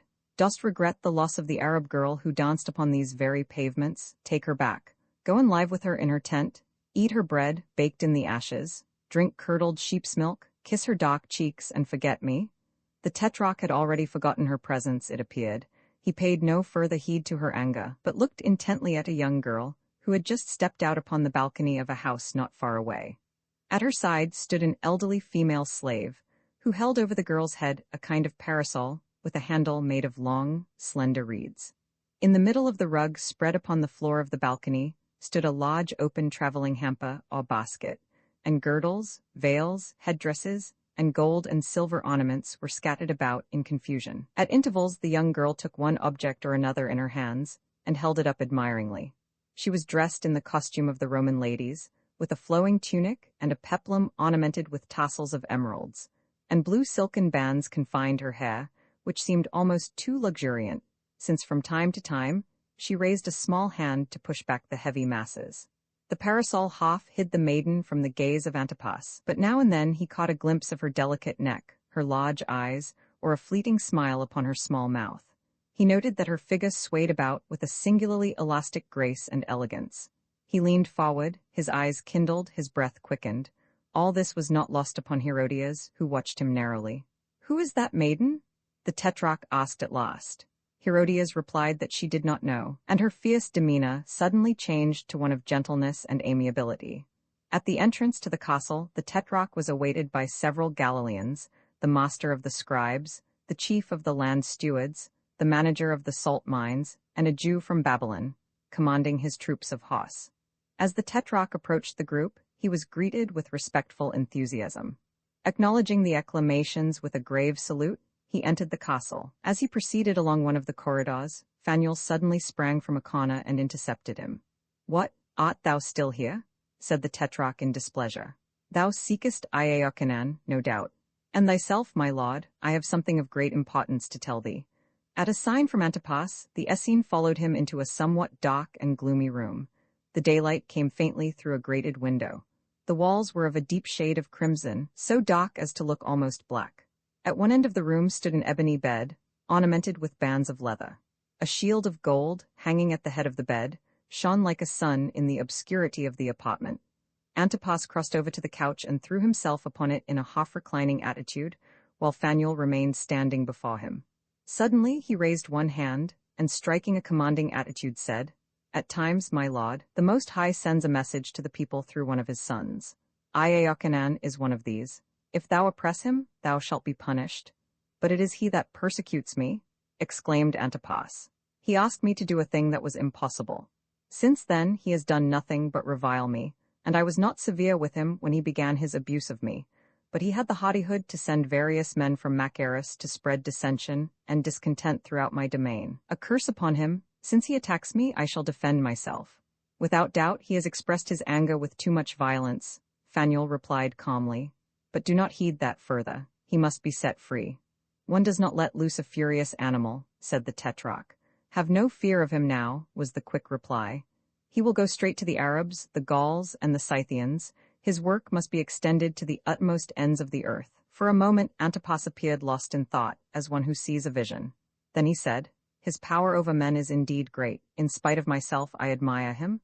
Then set him free?" But the Tetrarch shook his head. He feared Herodias, Manius, and unknown dangers. Phanuel tried to persuade him, promising, as a guarantee of the honesty of his projects, the submission of the Essenians to the king. "These poor people," clad only in linen, untamable in spite of severe treatment, endowed with the power to divine the future by reading the stars, had succeeded in commanding a certain degree of respect. "What is the important matter thou wouldst communicate to me?" Antipas inquired with sudden recollection. Before Phanuel could reply, a negro entered the room in great haste. He was covered with dust, and panted so violently that he could scarcely utter the single word. "Vitalis? Has he arrived?" asked the tetrarch. "I have seen him, my lord. Within 3 hours he will be here." Throughout the palace, doors were opening and closing and portières were swaying as if in a high wind, with the coming and going of many persons. There was a murmur of voices. Sounds of the moving of heavy furniture could be heard, and the rattle of silver plates and dishes. From the highest tower, a loud blast upon a conch summoned from far and near all the slaves belonging to the castle. Roman too, the voice the ramparts were thronged with people, when at last Vitellius entered the castle gates, leaning on the arm of his interpreter. Behind them came an imposing red litter, decorated with plumes and mirrors. The proconsul wore a toga ornamented with the laticlave, a broad purple band extending down the front of the garment, indicating his rank, and his feet were encased in the kind of buskins worn by consuls.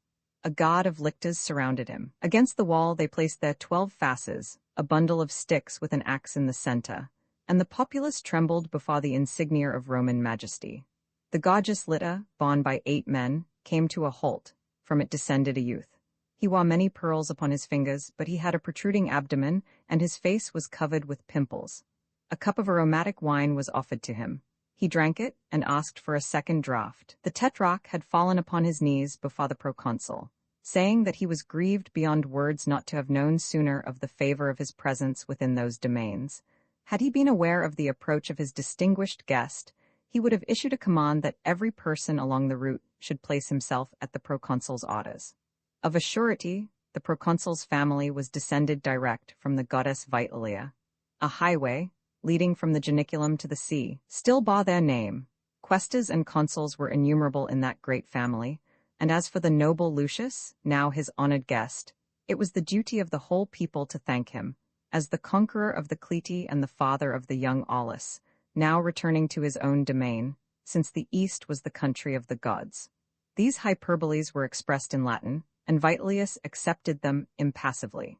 He replied that the great Herod was the honor and glory of the nation, that the Athenians had chosen him to direct the Olympian Games, that he had built temples in the honor of Augustus, had been patient, ingenious, terrible, and was faithful to all the Caesars. Between the 2 marble columns with bronze capitals, Herodias could now be seen advancing with the air of an empress, in the midst of a group of women and eunuchs carrying perfumed torches set in sockets of silver gilt. The proconsul advanced 3 steps to meet her. She saluted him with an inclination of her head. "How fortunate," she exclaimed, "that henceforth Agrippa, the enemy of Tiberius, can work harm no longer." Vitellius did not understand her allusion, but he thought her a dangerous woman.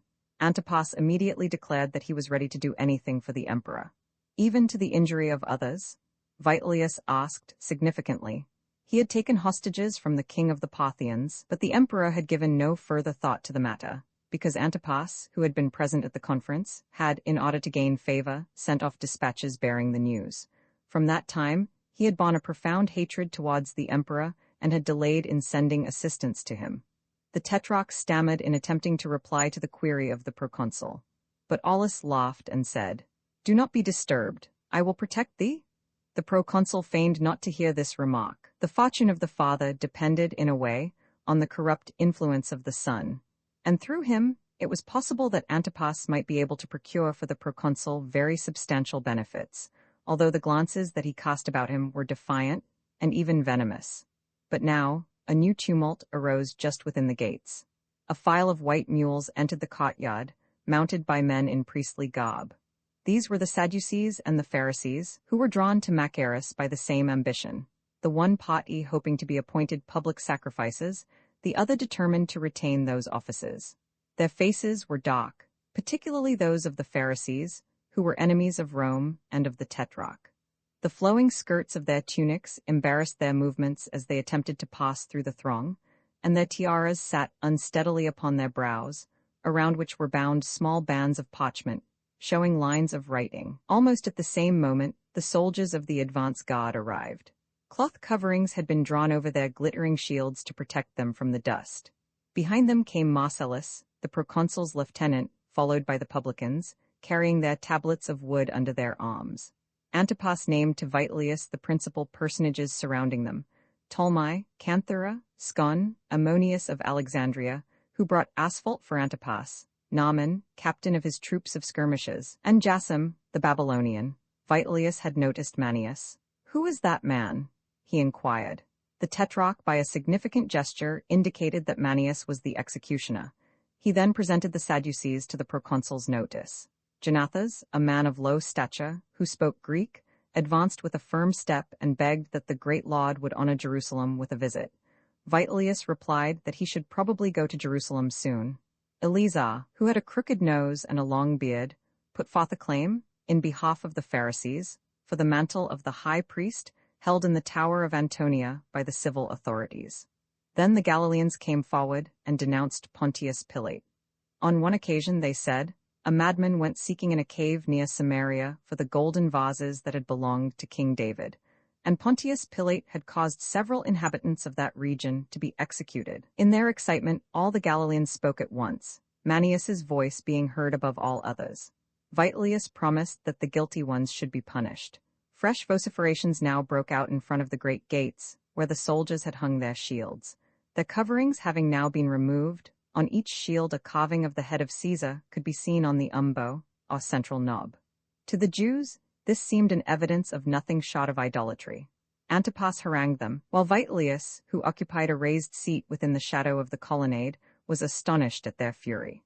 Tiberius had done well, he thought, to exile 400 of these people to Sardinia. Presently the Jews became so violent that he ordered the shields to be removed. Then the multitude surrounded the proconsul, imploring him to abolish certain unjust laws, asking for privileges, or begging for alms. They rent their clothing and jostled one another, and at last, in order to drive them back, several slaves, armed with long staves, charged upon them, striking right and left. Those nearest the gates made their escape and descended to the road. Others rushed in to take their place, so that two streams of human beings flowed in and out, compressed within the limits of the gateway. Vitellius demanded the reason for the assembling of so great a throng. Antipas explained that they had been invited to come to a feast in celebration of his birthday, and he pointed to several men who, leaning against the battlements, were hauling up immense basket-loads of food, fruits, vegetables, antelopes, and stalks, large fish of a brilliant shade of blue, grapes, melons, and pyramids of pomegranates. At this sight, Aulus left the courtyard and hastened to the kitchens, led by his taste for gormandizing, which later became the amazement of the world. As they passed the opening to a small cellar, Vitellius perceived some objects resembling breastplates hanging on a wall. He looked at them with interest, and then demanded that the subterranean chambers of the fortress be thrown open for his inspection. These chambers were cut into the rocky foundation of the castle, and had been formed into vaults, with pillars set at regular distances. The first vault opened contained old armor. The second was full of pikes, with long points emerging from tufts of feathers. The walls of the third chamber were hung with a kind of tapestry made of slender reeds, laid in perpendicular rows. Those of the fourth were covered with scimitars. In the middle of the fifth cell, rows of helmets were seen, the crests of which looked like a battalion of fiery serpents. The sixth cell contained nothing but empty quivers. The seventh, greaves for protecting the legs in battle. The eighth vault was filled with bracelets and armlets, and an examination of the remaining vaults disclosed forks, grappling irons, ladders, cords, even catapults and bells for the necks of camels. And as they descended deeper into the rocky foundation, it became evident that the whole mass was a veritable honeycomb of cells, and that below those already seen were many others. Vitellius, Phineas, his interpreter, and Caecina, chief of the publicans, walked among these gloomy cells, attended by 3 eunuchs bearing torches.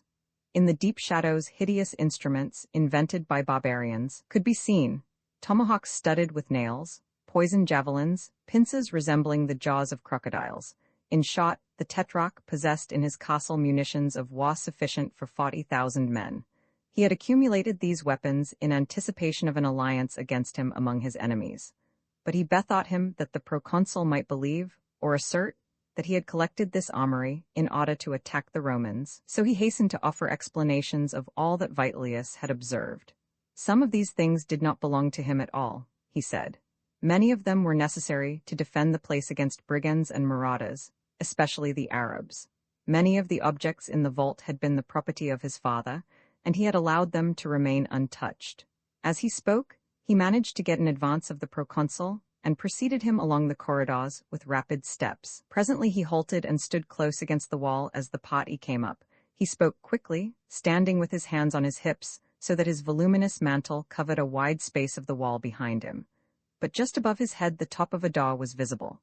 Vitellius remarked it instantly and demanded to know what it concealed. The tetrarch explained that the door was fastened, and that none could open it save the Babylonian Jasim.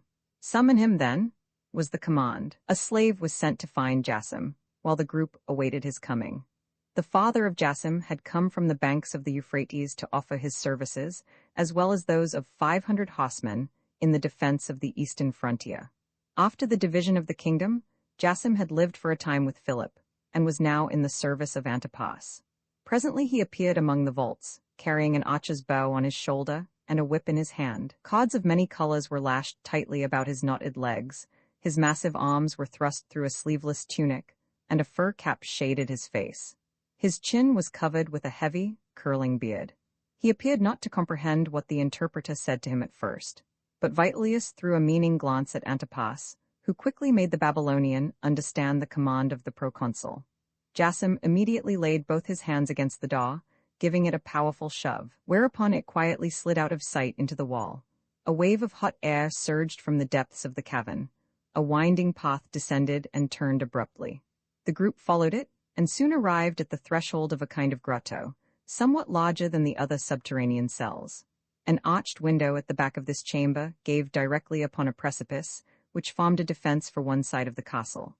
A honeysuckle vine, cramped by the low-studded ceiling, blossomed bravely. The sound of a running stream could be heard distinctly. In this place was a great number of beautiful white horses, perhaps 100. They were eating barley from a plank placed on a level with their mouths.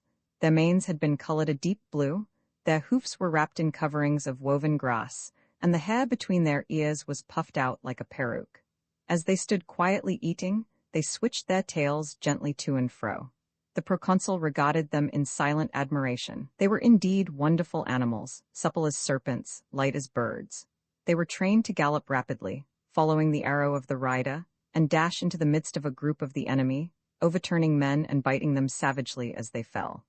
They were sure-footed among rocky passes, and would jump fearlessly over yawning chasms, and while ready to gallop across the plains a whole day without tiring, they would stop instantly at the command of the rider. As soon as Jasim entered their quarters, they trotted up to him, as sheep crowd around the shepherd, and, thrusting forward their sleek necks, they looked at him with a gaze like that of inquiring children. From force of habit, he emitted a raucous cry, which excited them. They pranced about, impatient at their confinement and longing to run. Antipas, fearing that if Vitellius knew of the existence of these creatures, he would take them away, had shut them up in this place, made especially to accommodate animals in case of siege. "This close confinement cannot be good for them," said Vitellius, "and there is a risk of losing them by keeping them here. Make an inventory of their number, Caesna." The publican drew a writing tablet from the folds of his robe, counted the horses, and recorded the number carefully. It was the habit of the agents of the fiscal companies to corrupt the governors in order to pillage the provinces. Caesna was among the most flourishing of these agents, and was seen everywhere with his claw-like fingers and his eyelids continually blinking. After a time the party returned to the cot. Heavy, round bronze lids, sunk in the stones of the pavement, covered the cisterns of the palace. Vitellius noticed that one of these was larger than the others, and that when struck by his foot it had not their sonority. He struck them all, one after another, then stamped upon the ground and shouted, "I have found it! I have found the buried treasure of Herod." Searching for buried treasure was a veritable mania among the Romans. The tetrarch swore that no treasure was hidden in that spot. "What is concealed there, then?" the proconsul demanded. "Nothing, that is, only a man, a prisoner." "Show him to me." The tetrarch hesitated to obey, fearing that the Jews would discover his secret. His reluctance to lift the cover made Vitellius impatient. "Break it in," he cried to his lictors. Manius heard the command, and, seeing a lictor step forward armed with a hatchet, he feared that the man intended to behead Iaiochanan. He stayed the hand of the lictor after the first blow, and then slipped between the heavy lid and the pavement a kind of hook. He braced his long, lean arms, raised the cover slowly, and in a moment it lay flat upon the stones. The bystanders admired the strength of the old man. Under the bronze lid was a wooden trapdoor of the same size. At a blow of the fist it folded back, allowing a wide hole to be seen, the mouth of an immense pit, with a flight of winding steps leading down into the darkness. Those that bent over to peer into the cavern beheld a vague and terrifying shape in its depths. This proved to be a human being, lying on the ground. His long locks hung over a camel's hair robe that covered his shoulders. Slowly he rose to his feet. His head touched a grating embedded in the wall, and as he moved about he disappeared, from time to time, in the shadows of his dungeon. The rich tiaras of the Romans sparkled brilliantly in the sunlight, and their glittering sword hilts threw out glancing golden rays. The doves, flying from their coats, circled above the heads of the multitude. It was the hour when Manius was accustomed to feed them, but now he crouched beside the tetrarch, who stood near Vitellius. The Galileans, the priests, and the soldiers formed a group behind them. All were silent, waiting with painful anticipation for what might happen. A deep groan, hollow and startling, rose from the pit. Herodias heard it from the farther end of the palace. Drawn by an irresistible though terrible fascination, she made her way through the throng, and reaching Manius, she leant one hand on his shoulder and bent over to listen. The hollow voice rose again from the depths of the earth. "Woe to thee, Sadducees and Pharisees! Thy voices are like the tinkling of cymbals, O race of vipers bursting with pride." The voice of Iaiochanan was recognized. His name was whispered about. Spectators from a distance pressed closer to the open pit. "Woe to thee, O people! Woe to the traitors of Judah, and to the drunkards of Ephraim, who dwelt in the fertile valleys and stagger with the fumes of wine. May they disappear like running water, like the slug that sinks into the sand as it moves, like an abortion that never sees the light. And thou too, Moab, hide thyself in the midst of the cypress, like the sparrow, in caverns, like the wild hare. The gates of the fortress shall be crushed more easily than nutshells. The walls shall crumble, cities shall burn, and the scourge of God shall not cease. He shall cause your bodies to be bathed in your own blood, like wool in the dyer's vat. He shall rend you as with a harrow. He shall scatter the remains of your bodies from the tops of the mountains. Of which conqueror was he speaking? Was it Vitellius? Only the Romans could bring about such an extermination. The people began to cry out, "Enough, enough, let him speak no more." But the prisoner continued in louder tones, "Beside the corpses of their mothers, thy little ones shall drag themselves over the ashes of the burned cities. At night men will creep from their hiding places to seek a bit of food among the ruins, even at the risk of being cut down with the sod. Jackals shall pick thy bones in the public places, where at eventide the fathers were wont to gather. At the bidding of Gentiles, thy maidens shall be forced to cease their lamentations, and to make music upon the zither, and the bravest of thy sons shall learn to bend their backs, chafed with heavy burdens." The listeners remembered the days of exile, and all the misfortunes and catastrophes of the past. These words were like the anathemas of the ancient prophets. The captive thundered them forth like bolts from heaven. Presently his voice became almost as sweet and harmonious as if he were uttering a chant. He spoke of the world's redemption from sin and sorrow, of the glories of heaven, of gold in place of clay, of the desert blossoming like the rose. That which is now worth 60 pieces of silver will not cost a single obol. Fountains of milk shall spring from the rocks. Men shall sleep, well satisfied, among the winepresses. The people shall prostrate themselves before thee, and thy reign shall be eternal, O Son of David. The tetrarch suddenly recoiled from the opening of the pit. The mention of the existence of a son of David seemed to him like a menace to himself. Iaiochanan then poured forth invectives against him for presuming to aspire to royalty. "There is no other king than the eternal God," he cried, and he cursed Antipas for his luxurious gardens, his statues, his furniture of carved ivory and precious woods, comparing him to the impious Ahab. Antipas broke the slender cord attached to the royal seal that he wore around his neck, and throwing the seal into the pit, he commanded his prisoner to be silent. But Iaiochanan replied, "I shall cry aloud like a savage bear, like the wild ass, like a woman in travail. The punishment of heaven has already visited itself upon thy incest. May God inflict thee with the sterility of mules?" At these words, a sound of suppressed laughter arose here and there among the listeners. Vitellius had remained close to the opening of the dungeon while Iaiochanan was speaking. His interpreter, in impassive tones, translated into the Roman tongue all the threats and invectives that rolled up from the depths of the gloomy prison. The Tetrarch and Herodias felt compelled to remain near at hand. Antipas listened, breathing heavily, while the woman, with parted lips, gazed into the darkness of the pit, her face drawn with an expression of fear and hatred. The terrible man now turned towards her. He grasped the bars of his prison, pressed against them his bearded face, in which his eyes glowed like burning coals, and cried, "Ah, is it thou, Jezebel? Thou hast captured thy lord's heart with the tinkling of thy feet.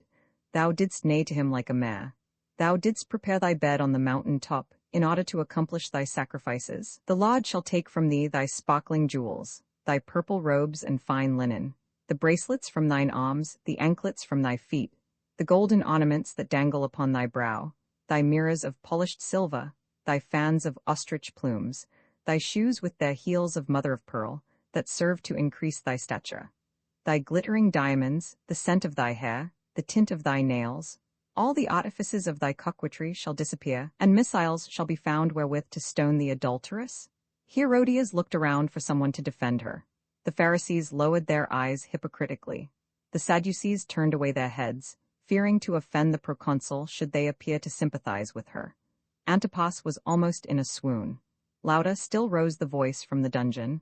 The neighboring hills gave back an echo with startling effect, and Machaerus seemed actually surrounded and showered with curses. "Prostrate thyself in the dust, daughter of Babylon, and scourge thyself. Remove thy girdle and thy shoes, gather up thy garments and walk through the flowing stream. Thy shame shall follow thee, thy disgrace shall be known to all men, thy bosom shall be rent with sobs. God execrates the stench of thy crimes. Accursed one, die like a dog." At that instant the trapdoor was suddenly shut down and secured by Manius, who would have liked to strangle Iochanan then and there. Herodias glided away and disappeared within the palace. The Pharisees were scandalized at what they had heard. Antipas, standing among them, attempted to justify his past conduct and to excuse his present situation. "Without doubt," said Eleazar, "it was necessary for him to marry his brother's wife, but Herodias was not a widow, and besides she had a child which she abandoned, and that was an abomination." "You are wrong," objected Jonathas the Sadducee. "The law condemns such marriages, but does not actually forbid them." "What matters it? All the world shows me injustice," said Antipas bitterly. "And why? Did not Absalom lie with his father's wives, Judah with his daughter-in-law, Ammon with his sister, and Lot with his daughters?" Aulus, who had been reposing within the palace, now reappeared in the cot. After he had heard how matters stood, he approved of the attitude of the Tetrarch. "A man should never allow himself to be annoyed," said he, "by such foolish criticism." And he laughed at the censure of the priests and the fury of Iochanan, saying that his words were of little importance. Herodias, who also had reappeared, and now stood at the top of a flight of steps, called loudly, "You are wrong, my lord. He ordered the people to refuse to pay the tax. Is that true?" he demanded. The general response was affirmative, Antipas adding his word to the declaration of the others. Vitellius had a misgiving that the prisoner might be able to escape, and as the conduct of Antipas appeared to him rather suspicious, he established his own sentinels at the gates, at intervals along the walls, and in the courtyard itself. At last he retired to the apartments assigned to him, accompanied by the priests. Without touching directly upon the question of the coveted offices of public sacrifices, each one laid his own grievances before the proconsul. They fairly beset him with complaints and requests, but he soon dismissed them from his presence. As Jonathas left the proconsul's apartments, he perceived Antipas standing under an arch, talking to an Essene, who wore a long white robe and flowing locks. Jonathas regretted that he had raised his voice in defense of the Tetrarch. One thought now consoled Herod Antipas.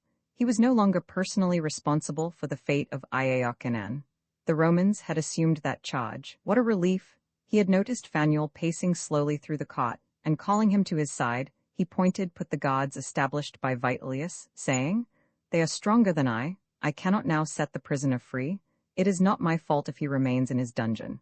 The courtyard was empty. The slaves were sleeping. The day was drawing to a close, and the sunset spread a deep rosy glow over the horizon, against which the smallest objects stood out like silhouettes. Antipas was able to distinguish the excavations of the salt mines at the farther end of the Dead Sea, but the tents of the Arabs were no longer visible. As the moon rose, the effect of the day's excitement passed away, and a feeling of peace entered his heart. Fanuel, also wearied by the recent agitating scenes, remained beside the tetrarch. He sat in silence for some time, his chin resting on his breast. At last he spoke in confidence to Antipas, and revealed what he had wished to say. From the beginning of the month, he said, he had been studying the heavens every morning before daybreak, when the constellation of Perseus was at the zenith. Agala was scarcely visible, Algol was even less bright. Miracetus had disappeared entirely, from all of which he augured the death of some man of great importance to occur that very night in Machaerus. Who was the man? Vitellius was too closely guarded to be reached. No one would kill Iaiochanan. It is I, thought the tetrarch. It might be that the Arabs would return and make a successful attack upon him. Perhaps the proconsul would discover his relations with the Parthians. Several men whom Antipas had recognized as hired assassins from Jerusalem had escorted the priests in the train of the proconsul. They all carried daggers concealed beneath their robes. The tetrarch had no doubt whatever of the exactness of Fanuel's skill in astrology. Suddenly, he bethought him of Herodias. He would consult her. He hated her, certainly, but she might give him courage. And besides, in spite of his dislike, not all the bonds were yet broken of that sorcery which once she had woven about him. When he entered her chamber, he was met by the pungent odor of cinnamon burning in a porphyry vase, and the perfume of powders, unguents, cloud-like gauzes, and embroideries light as feathers, filled the air with fragrance. He did not speak of Fanuel's prophecy, nor of his own fear of the Jews and the Arabs. Herodias had already accused him of cowardice. He spoke only of the Romans, and complained that Vitellius had not confided to him any of his military projects. He said he supposed the proconsul was the friend of Caligula, who often visited Agrippa, and expressed a surmise that he himself might be exiled, or that perhaps his throat would be cut. Herodias, who now treated him with a kind of disdainful indulgence, tried to reassure him. At last she took from a small casket a curious medallion, ornamented with a profile of Tiberius. The sight of it, she said, as she gave it to Antipas, would make the lictors turn pale and silence all accusing voices. Antipas, filled with gratitude, asked her how the medallion had come into her possession. "It was given to me," was her only answer. At that moment, Antipas beheld a bare arm slipping through a portiere hanging in front of him. It was the arm of a youthful woman, as graceful in outline as if carved from ivory by Polyclitus. With a movement a little awkward, and at the same time charming, it felt about the wall an instant, as if seeking something, then took down a tunic hanging upon a hook near the doorway, and disappeared. An elderly female attendant passed quietly through the room, lifted the portiere, and went out. A sudden recollection pierced the memory of the tetrarch. "Is that woman one of thy slaves?" he asked. "What matters that to thee?" was the disdainful reply. Roman 3, the great banqueting hall was filled with guests. This apartment had 3 naves, like a basilica, which were separated by columns of sandalwood, whose capitals were of sculptured bonds. On each side of the apartment was a gallery for spectators, and a third, with a facade of gold filigree, was at one end, opposite an immense arch at the other. The candelabra burning on the tables, which were spread the whole length of the banqueting hall, glowed like clusters of flaming flowers among the painted cups, the plates of shining copper, the cubes of snow, and heaps of luscious grapes. Through the lodge windows, the guests could see lighted torches on the terraces of the neighboring houses. For this night, Antipas was giving a feast to his friends, his own people, and to anyone that presented himself at the castle. The slaves, alert as dogs, glided about noiselessly in felt sandals, carrying dishes to and fro. The table of the proconsul was placed beneath the gilded balcony upon a platform of sycamore wood.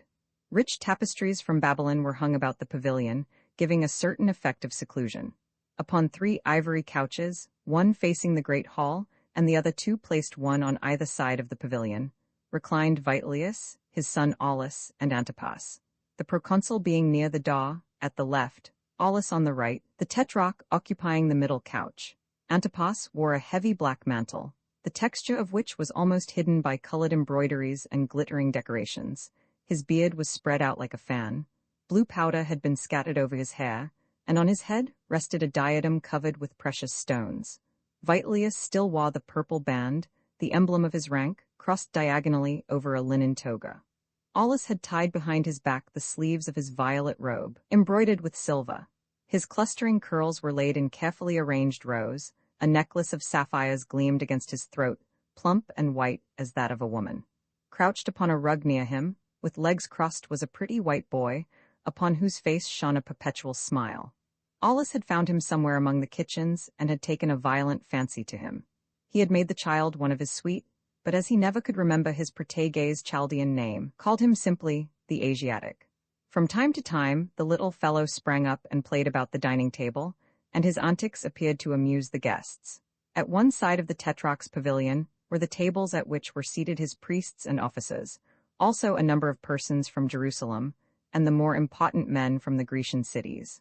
At the table on the left of the proconsul sat Marcellus with the publicans, several friends of the Tetrarch, and various representatives from Cana, Ptolemais, and Jericho.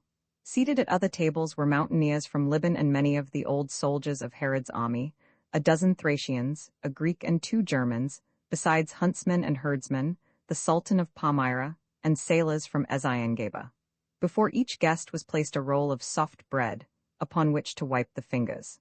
As soon as they were seated, hands were stretched out with the eagerness of a vulture's claws, seizing upon olives, pistachios, and almonds. Every face was joyous, every head was crowned with flowers, except those of the Pharisees, who refused to wear the wreaths, regarding them as a symbol of Roman voluptuousness and vice. They shuddered when the attendants sprinkled them with galbanum and incense, the use of which the Pharisees reserved strictly for services in the temple. Antipas observed that Aulus rubbed himself under the arms, as if annoyed by heat or chafing, and promised to give him 3 flasks of the same kind of precious balm that had been used by Cleopatra. A captain from the garrison of Tiberias, who had just arrived, placed himself behind the Tetrarch, as protection in case any unexpected trouble should arise. But his attention was divided between observing the movements of the proconsul and listening to the conversation of his neighbors. There was, naturally, much talk of Iaiochanan and other men of his stamp. It is said, remarked one of the guests, that Simon of Gitta washed away his sins in fire. And a certain man called Jesus, he is the worst of them all, interrupted Eleazar, a miserable impostor. At this, a man sprang up from a table near the Tetrarch's pavilion and made his way towards the place where Eleazar sat. His face was almost as pale as his linen robe, but he addressed the Pharisees boldly, saying, "That is a lie. Jesus has performed miracles." Antipas expressed a long-cherished desire to see the man Jesus perform some of his so-called miracles. "You should have brought him with you," he said to the last speaker, who was still standing. "Tell us what you know about him," he commanded. Then the stranger said that he himself, whose name was Jacob, having a daughter who was very ill, had gone to Capernaum to implore the master to heal his child. The master had answered him, saying, "Return to thy home, she is healed," and he had found his daughter standing at the threshold of his house, having risen from her couch when the gnomon had marked the 3rd hour, the same moment when he had made his supplication to Jesus. The Pharisees admitted that certain mysterious arts and powerful herbs existed that would heal the sick. It was said that the marvelous plant known as baras grew even in Machaerus, the power of which rendered its consumer invulnerable against all attacks. But to cure disease without seeing or touching the afflicted person was clearly impossible, unless, indeed, the man Jesus called in the assistance of evil spirits. The friends of Antipas and the men from Galilee nodded wisely, saying, "It is evident that he is aided by demons of some sort." Jacob, standing between their table and that of the priests, maintained a silence at once lofty and respectful. Several voices exclaimed, "Prove his power to us." Jacob leaned over the priest's table and said slowly, in a half-suppressed tone, as if awestruck by his own words, "Know ye not, then, that he is the Messiah?" The priests stared at one another, and Vitellius demanded the meaning of the word. His interpreter paused a moment before translating it. Then he said that Messiah was the name to be given to one who was to come, bringing the enjoyment of all blessings, and giving them domination over all the peoples of the earth. Certain persons believed that there were to be 2 messiahs. One would be vanquished by Gog and Magog, the demons of the north, but the other would exterminate the prince of evil. And for centuries the coming of this savior of mankind had been expected at any moment. At this, the priests began to talk in low tones among themselves. Eleazar addressed Jacob, saying that it had always been understood that the Messiah would be a son of David, not of a carpenter, and that he would confirm the law, whereas this Nazarene attacked it. Furthermore, as a still stronger argument against the pretender, it had been promised that the Messiah should be preceded by Elias. "But Elias has come," Jacob answered. "Elias? Elias? was repeated from one end of the banqueting hall to the other. In imagination, all fancied that they could see an old man, a flight of ravens above his head, standing before an altar, which a flash of lightning illumined, revealing the idolatrous priests that were thrown into the torrent, and the women, sitting in the galleries, thought of the widow of Septa. Jacob then declared that he knew Elias, that he had seen him, and that many of the guests there assembled had seen him. "His name?" was the cry from all lips. "Iaiochanan." Antipas fell back in his chair as if a heavy blow had struck him on the breast. The Sadducees rose from their seats and rushed towards Jacob. Eleazar raised his voice to a shout in order to make himself heard. When order was finally restored, he draped his mantle about his shoulders and, with the air of a judge, proceeded to put questions to Jacob. "Since the prophet is dead," he began. Murmurs interrupted him. Many persons believed that Elias was not dead, but had only disappeared. Eleazar rebuked those who had interrupted him, and continuing, asked, "And dost thou believe that he has indeed come to life again?" "Why should I not believe it?" Jacob replied. The Sadducees shrugged their shoulders. Jonathas, opening wide his little eyes, gave a forced, buffoon-like laugh. "Nothing could be more absurd," said he, "than the idea that a human body could have eternal life." And he declaimed, for the benefit of the proconsul, this line from a contemporaneous poet, "Nec crescit, nec post mortem dura vita." By this time Aulus was leaning over the side of the pavilion, with pale face, a perspiring brow, and both hands outspread on his stomach. The Sadducees pretended to be deeply moved at the sight of his suffering, thinking that perhaps the next day the offices of sacrifices would be theirs. Antipas appeared to be in despair at his guest's agony. Vitellius preserved a calm demeanor, although he felt some anxiety, for the loss of his son would mean the loss of his fortune. But Aulus, quickly recovering after he had relieved his overburdened stomach, was as eager to eat as before. "Let someone bring me marble dust," he commanded, "or clay of Naxos, sea water, anything. Perhaps it would do me good to bathe." He swallowed a quantity of snow, then hesitated between a ragout and a dish of blackbirds, and finally decided in favor of gourds served in honey. The little Asiatic gazed at his master in astonishment and admiration. To him, this exhibition of gluttony denoted a wonderful being belonging to a superior race. The feast went on. Slaves served the guests with kidneys, damas, nightingales, mincemeat dressed with vine leaves. The priests discoursed among themselves regarding the supposed resurrection. Ammonius, pupil of Philon, the Platonist, pronounced them stupid, and told the Greeks that he laughed at their oracles. Marcellus and Jacob were seated side by side. Marcellus described the happiness he had felt under the baptism of Mithra, and Jacob made him promise to become a follower of Jesus. The wines of the palm and the tamarisk, those of Saft and of Byblos, ran from the amphoras into the crateras, from the crateras into the cups, and from the cups down the guests' throats. Everyone talked, all hearts expanding under the good cheer. Jasim, although a Jew, did not hesitate to express his admiration of the planets. A merchant from Ophakar amazed the nomads with his description of the marvels in the temple of Hierapolis, and they wished to know the cost of a pilgrimage to that place. Others held fast to the principles of their native religion. A German, who was nearly blind, sang a hymn celebrating that promontory in Scandinavia where the gods were wont to appear with halos around their heads. The people from Sikkim declined to eat turtles, out of deference to the dove Azima. Several groups stood talking near the middle of the banqueting hall, and the vapor of their breath, mingled with the smoke from the candles, formed a light mist. Presently Phanuel slipped quietly into the room, keeping close to the wall. He had been out in the open courtyard to make another survey of the heavens. He stopped when he reached the pavilion of the Tetrarch, fearing he would be splashed with drops of oil if he approached the other tables, which, to an Essene, would be a great defilement. Suddenly violent blows resounded upon the castle gates. The news of the imprisonment of Iaiochanan had spread rapidly, and now it appeared that the whole surrounding population was flocking to the castle. Men with torches were hastening along the roads in all directions. A black mass of people swarmed in the ravine, and from all throats came the cry, "Iaiochanan, Iaiochanan, that man will ruin everything," said Jonathas. "We shall have no more money if this continues," said the Pharisees. Accusations, recriminations, and pleadings were heard on all sides. "Protect us? Compel them to cease? Thou didst abandon thy religion. Impious as all the Herods. Less impious than thou," Antipas retorted. "Was it not my father that erected thy temple?" Then the Pharisees, children of the proscribed tribes, partisans of Mattathias, accused the Tetrarch of all the crimes committed by his family. The Pharisees had pointed skulls, bristling beards, feeble hands, snub noses, great round eyes, and their countenances bore a resemblance to that of a bulldog.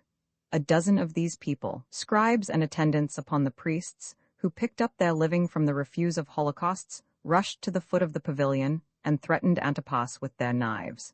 He attempted to speak to them, being only slightly protected by some of the Sadducees. Suddenly, he perceived Manius at a distance and made him a sign to approach.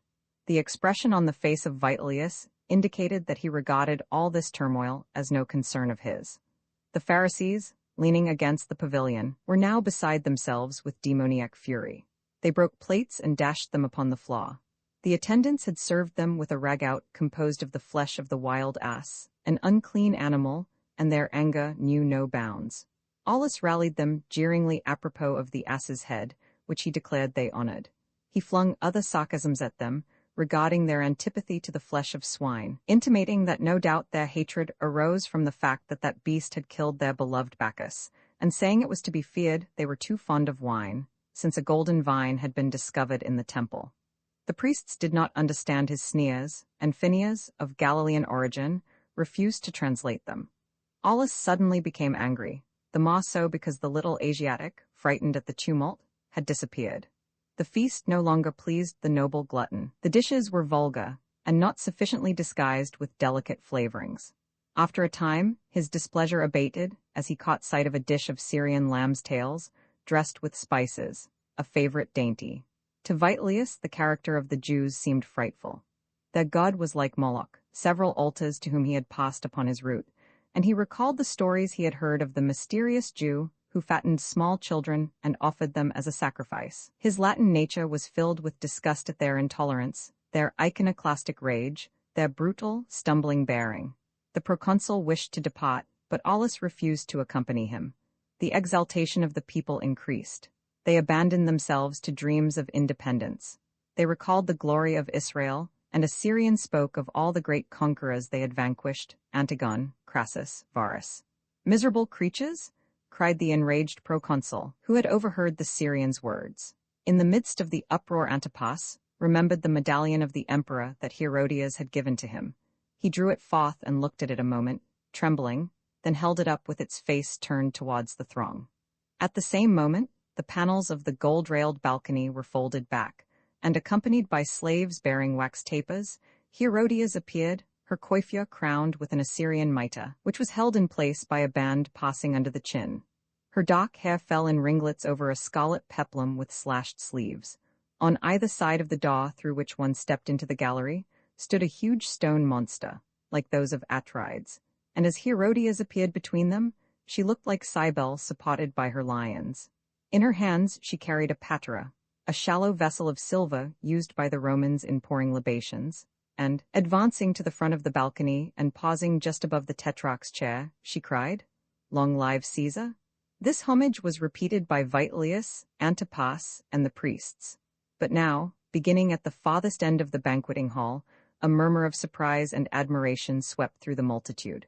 A beautiful young girl had just entered the apartment and stood motionless for an instant, while all eyes were turned upon her. Through a drapery of filmy blue gauze that veiled her head and throat, her arched eyebrows, tiny ears, and ivory-white skin could be distinguished. A scarf of shot silk fell from her shoulders and was caught up at the waist by a girdle of fretted silver. Her full trousers, of black silk, were embroidered in a pattern of silver mandragoras, and as she moved forward with indolent grace, her little feet were seen to be shod with slippers made of the feathers of hummingbirds. When she arrived in front of the pavilion, she removed her veil. Behold, she seemed to be Herodias herself, as she had appeared in the days of her blooming youth. Immediately the damsel began to dance before the tetrarch. Her slender feet took dainty steps to the rhythm of a flute and a pair of Indian bells. Her round white arms seemed ever beckoning and striving to entice to her side some youth who was fleeing from her allurements. She appeared to pursue him, with movements light as a butterfly. Her whole mien was like that of an inquisitive Psyche, or a floating spirit that might at any moment dissolve and disappear. Presently, the plaintive notes of the jingras, a small flute of Phoenician origin, replaced the tinkling bells. The attitudes of the dancing nymph now denoted overpowering lassitude. Her bosom heaved with sighs, and her whole being expressed profound languor, although it was not clear whether she sighed for an absent swain, or was expiring of love in his embrace. With half-closed eyes and quivering form, she caused mysterious undulations to flow downward over her whole body, like rippling waves, while her face remained impassive, and her twinkling feet still moved in their intricate steps. Vitellius compared her to Nesta, the famous pantomimist. Aulus was overcome with faintness. The tetrarch watched her, lost in a voluptuous reverie, and thought no more of the real Herodias. In fancy he saw her again as she appeared when she had dwelt among the Sadducees. Then the vision faded. But this beautiful thing before him was no vision. The dancer was Salome, the daughter of Herodias, who for many months her mother had caused to be instructed in dancing and other arts of pleasing, with the sole idea of bringing her to Machaerus and presenting her to the tetrarch, so that he should fall in love with her fresh young beauty and feminine wiles. The plan had proved successful, it seemed. He was evidently fascinated, and Herodias felt that at last she was sure of retaining her power over him. And now the graceful dancer appeared transported with the very delirium of love and passion. She danced like the priestesses of India, like the Nubians of the cataracts, or like the Bacchantes of Lydia. She whirled about like a flower blown by the tempest. The jewels in her ears sparkled. Her swift movements made the colors of her draperies appear to run into one another. Her arms, her feet, her clothing even, seemed to emit streams of magnetism that set the spectators' blood on fire. Suddenly, the thrilling chords of a harp rang through the hall, and the throng burst into loud acclamations.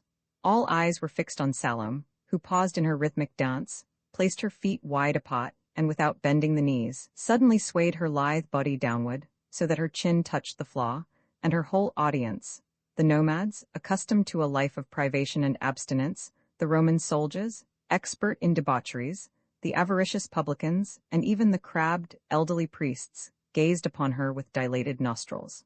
Next she began to whirl frantically around the table where Antipas, the tetrarch, was seated.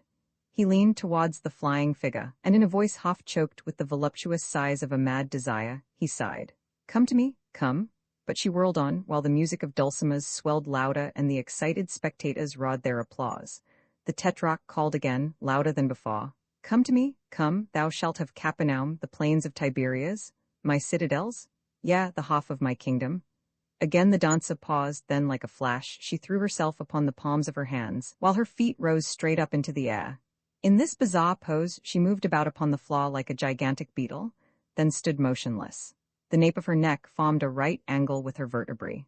The full silken skirts of pale hues that enveloped her limbs when she stood erect now fell to her shoulders and surrounded her face like a rainbow. Her lips were tinted a deep crimson, her arched eyebrows were black as jet, her glowing eyes had an almost terrible radiance, and the tiny drops of perspiration on her forehead looked like dew upon white marble. She made no sound, and the burning gaze of that multitude of men was concentrated upon her. A sound like the snapping of fingers came from the gallery over the pavilion. Instantly, with one of her movements of bird-like swiftness, Salome stood erect. The next moment she rapidly passed up a flight of steps leading to the gallery, and coming to the front of it she leaned over, smiled upon the tetrarch, and with an air of almost childlike naivete, pronounced these words. "I ask my lord to give me, placed upon a charger, the head of—" She hesitated, as if not certain of the name, then said, "The head of Iochanan."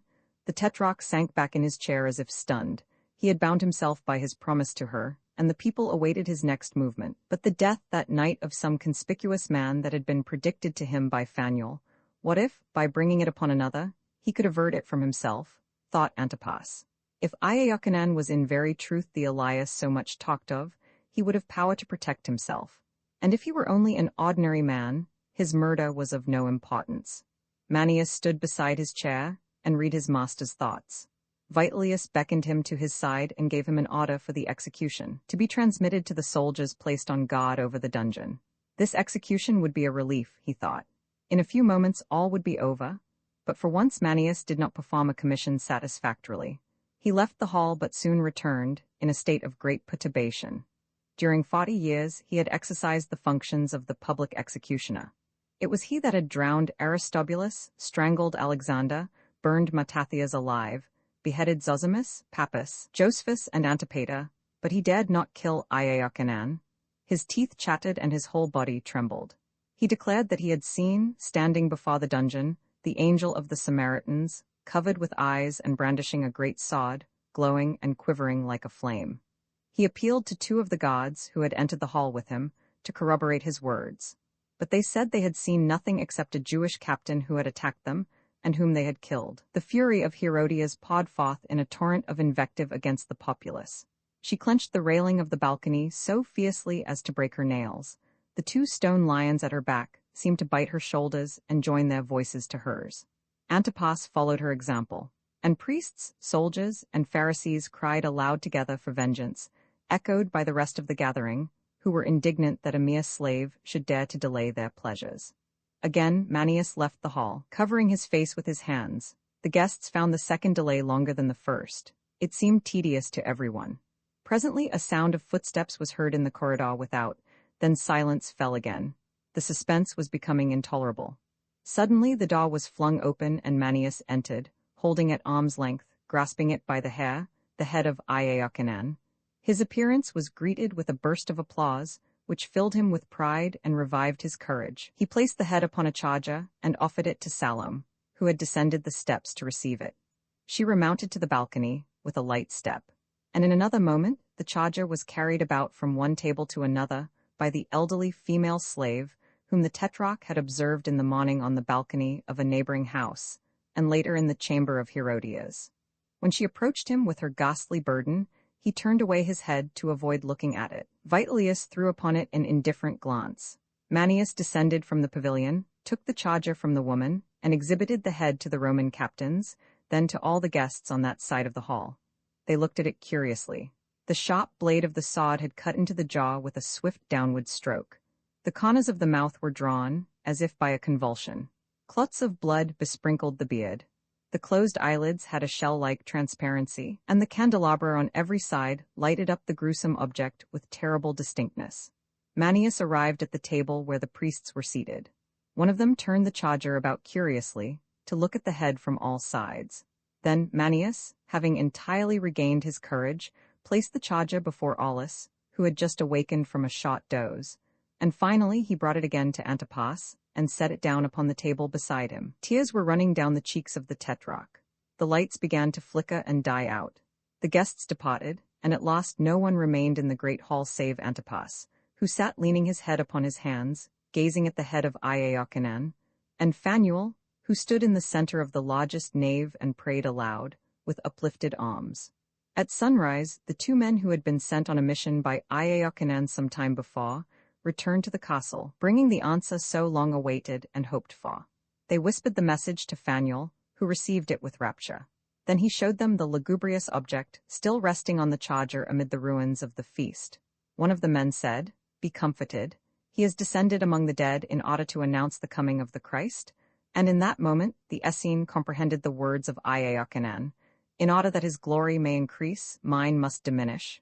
Then the three, taking with them the head of John the Baptist, set out upon the road to Galilee, and as the burden was heavy, each man bore it a while in turn. Imprint this ebook is the product of many hours of hard work by volunteers for standard ebooks, and builds on the hard work of other literature lovers made possible by the public domain. This particular ebook is based on transcriptions from Project Gutenberg and on digital scans from Google Books. The source text and artwork in this ebook are believed to be in the United States public domain. That is, they are believed to be free of copyright restrictions in the United States. They may still be copyrighted in other countries, so users located outside of the United States must check their local laws before using this ebook. The creators of, and contributors to, this ebook dedicate their contributions to the worldwide public domain via the terms in the CC 01.0 Universal Public Domain dedication. For full license information, see the uncopyright at the end of this ebook. Standard eBooks is a volunteer-driven project that produces ebook editions of public domain literature using modern typography, technology, and editorial standards, and distributes them free of cost. You can download this and other ebooks carefully produced for true book lovers at Standard Books.org. The Dance of Death, many words for few things. Death ends all, judgment comes to all. Death speaks at night in winter, when the snowflakes fall slowly from heaven like great white tears. I raise my voice. Its resonance thrills the cypress trees and makes them bud anew. I pause an instant in my swift course over earth, throw myself down among cold tombs, and while dark-plumaged birds rise suddenly in terror from my side, while the dead slumber peacefully, while cypress branches droop low on my head, while all around me weeps all lies in deep repose, my burning eyes rest on the great white clouds, gigantic winding sheets, unrolling their slow length across the face of heaven. How many nights and years and ages have I journeyed thus, a witness of the universal birth and of a like decay? Innumerable are the generations I have garnered with my scythe. Like God, I am eternal, the nurse of earth. I cradle it each night upon a bed both soft and warm. The same recurring feasts, the same unending toil. Each morning I depart, each evening I return, bearing within my mantle's ample folds all that my scythe has gathered. And then I scatter them to the far winds of heaven. When the high billows run, when the heavens weep, and shrieking winds lash ocean into madness, then in the turmoil and the tumult I fling myself upon the surging waves, and lo, the tempest softly cradles me, as in her hammock sways a queen. The foaming waters cool my weary feet, burning from bathing in the falling tears of countless generations that have clung to them in vain endeavor to arrest my steps. Then, when the storm has ceased, after its roar has calmed me like a lullaby, I bow my head. The hurricane, raging in fury but a moment earlier, dies instantly. No longer does it live, but neither do the men, the ships, the navies that lately sailed upon the bosom of the waters. Mid all that I have seen and known, peoples and thrones, loves, glories, sorrows, virtues, what have I ever loved? Nothing, except the mantling shroud that covers me, my hoss? Ah, yes, my hoss, I love thee too. How thou rushest o'er the world, thy hoofs of steel resounding on the heads bruised by thy speeding feet. Thy tail is straight and crisp, thine eyes dot flames, the mane upon thy neck flies in the wind, as on we dash upon our maddened course. Never art thou weary, never do we rest, never do we sleep. Thy neighing portends woe, thy smoking nostrils spread a pestilence that, mist-like, hovers over earth. Where my arrows fly, thou overturnest pyramids and empires, trampling crowns beneath thy hoofs, all men respect thee, nay, adore thee. To invoke thy favor, popes offer thee their triple crowns, and kings their scepters, peoples their secret sorrows, poets their renown. All cringe and kneel before thee, yet thou rushest on over their prostrate forms. Ah, noble steed, sole gift from heaven? Thy tendons are of iron, thy head is of bronze. Thou canst pursue thy course for centuries as swiftly as if borne up by eagle's wings. And when, once in 1,000 years, resistless hunger comes, thy food is human flesh, thy drink men's tears. My steed, I love thee as pale death alone can love. Ah, I have lived so long, how many things I know, how many mysteries of the universe are shut within my breast.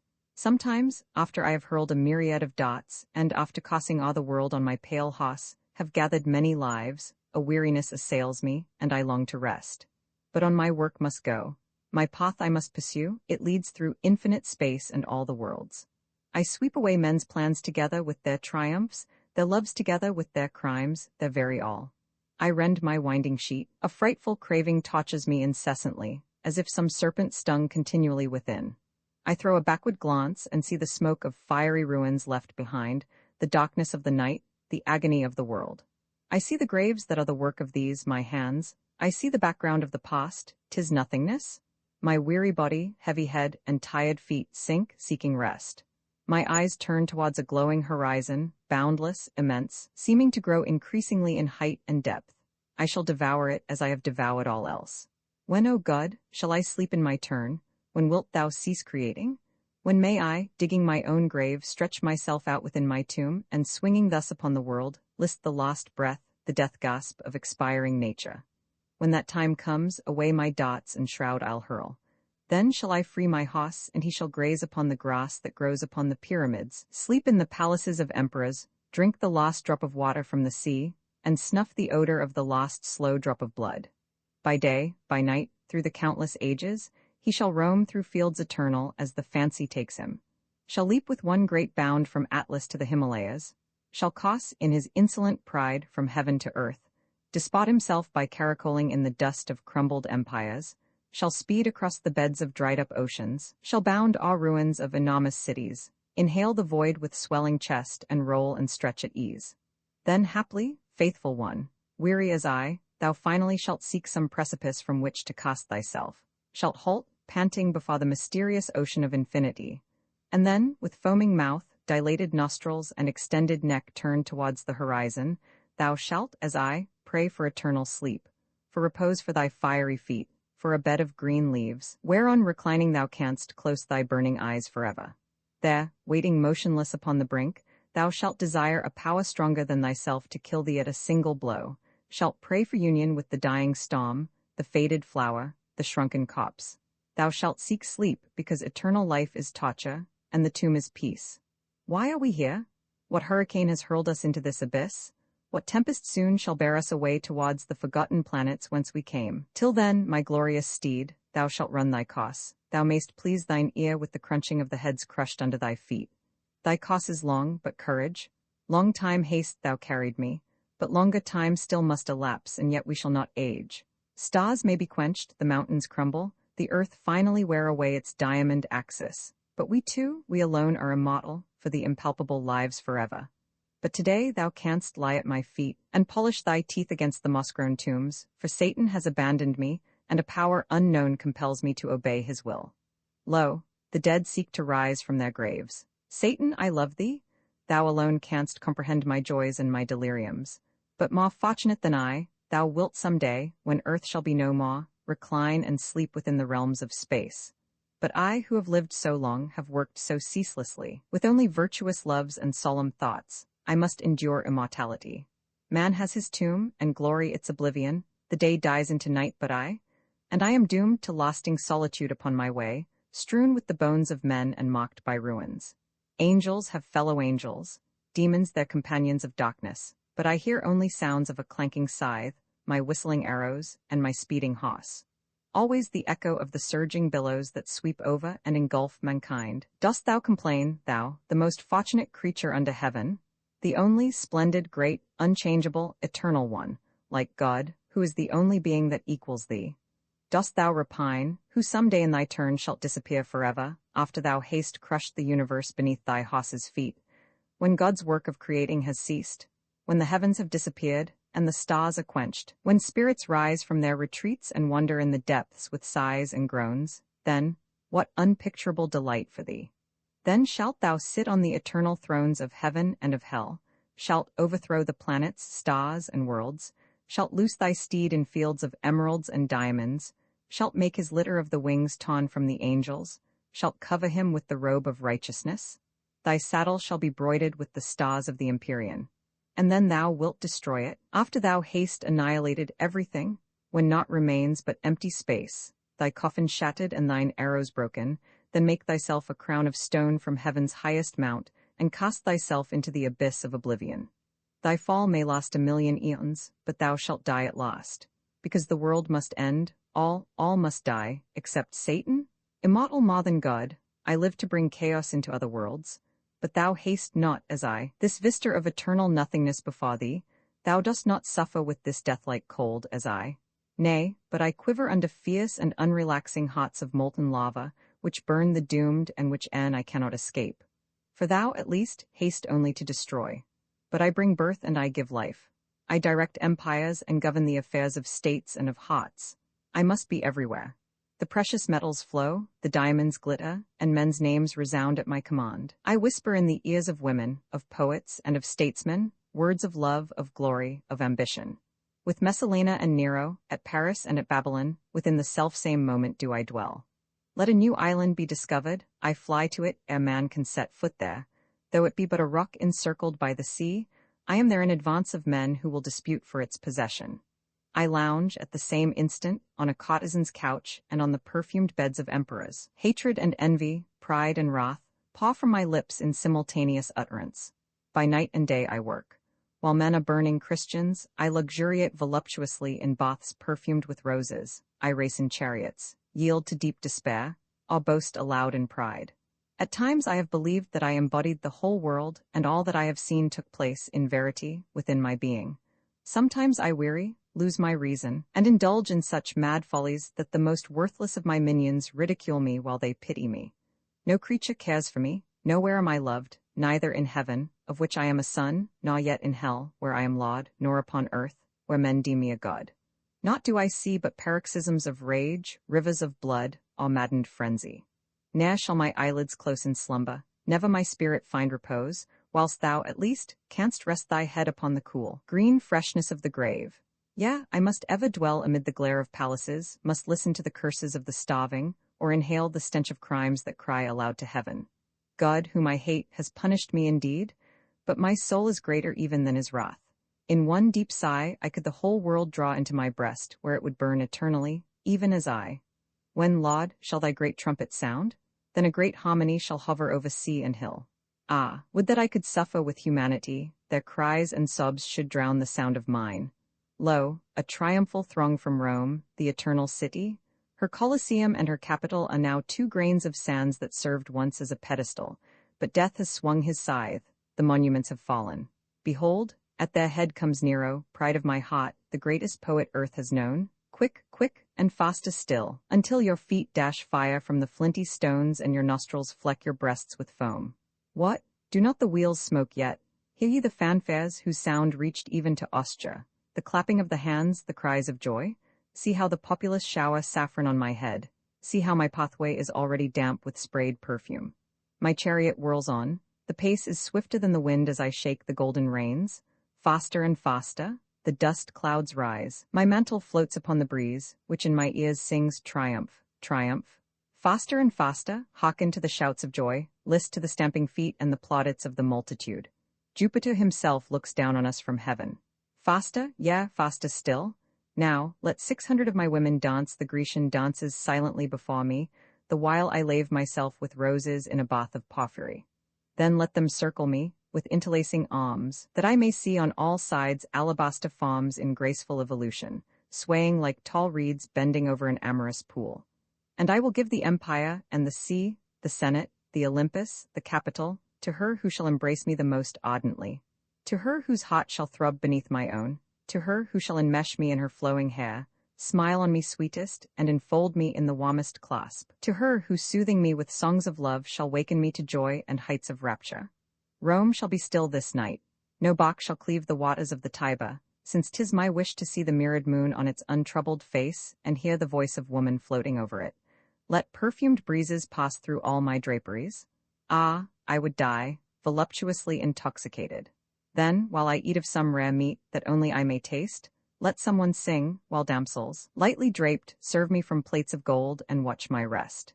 One slave shall cut her sister's throat, because it is my pleasure, a favorite with the gods, to mingle the perfume of blood with that of food, and cries of victims soothe my nerves. This night I shall burn Rome. The flames shall light up heaven, and Tiber shall roll in waves of fire. Then I shall build of aloes wood a stage to float upon the Italian sea, and the Roman populace shall throng thereto, chanting my praise. Its draperies shall be of purple, and on it I shall have a bed of eagle's plumage. There I shall sit, and at my side shall be the loveliest woman in the empire, while all the universe applauds the achievements of a god. And though the tempest roar round me, its rage shall be extinguished neath my feet, and sounds of music shall awcome the clamor of the waves. What didst thou say? Vindex revolts, my legions fly, my women flee in terror. Silence and tears alone remain, and I hear naught but the rolling of thunder. Must I die now, instantly? Must I give up my days of feasting and delight, my spectacles, my triumphs, my chariots, and the applause of multitudes? All? Haste, master of the world, one comes, one who will put thee to the sod.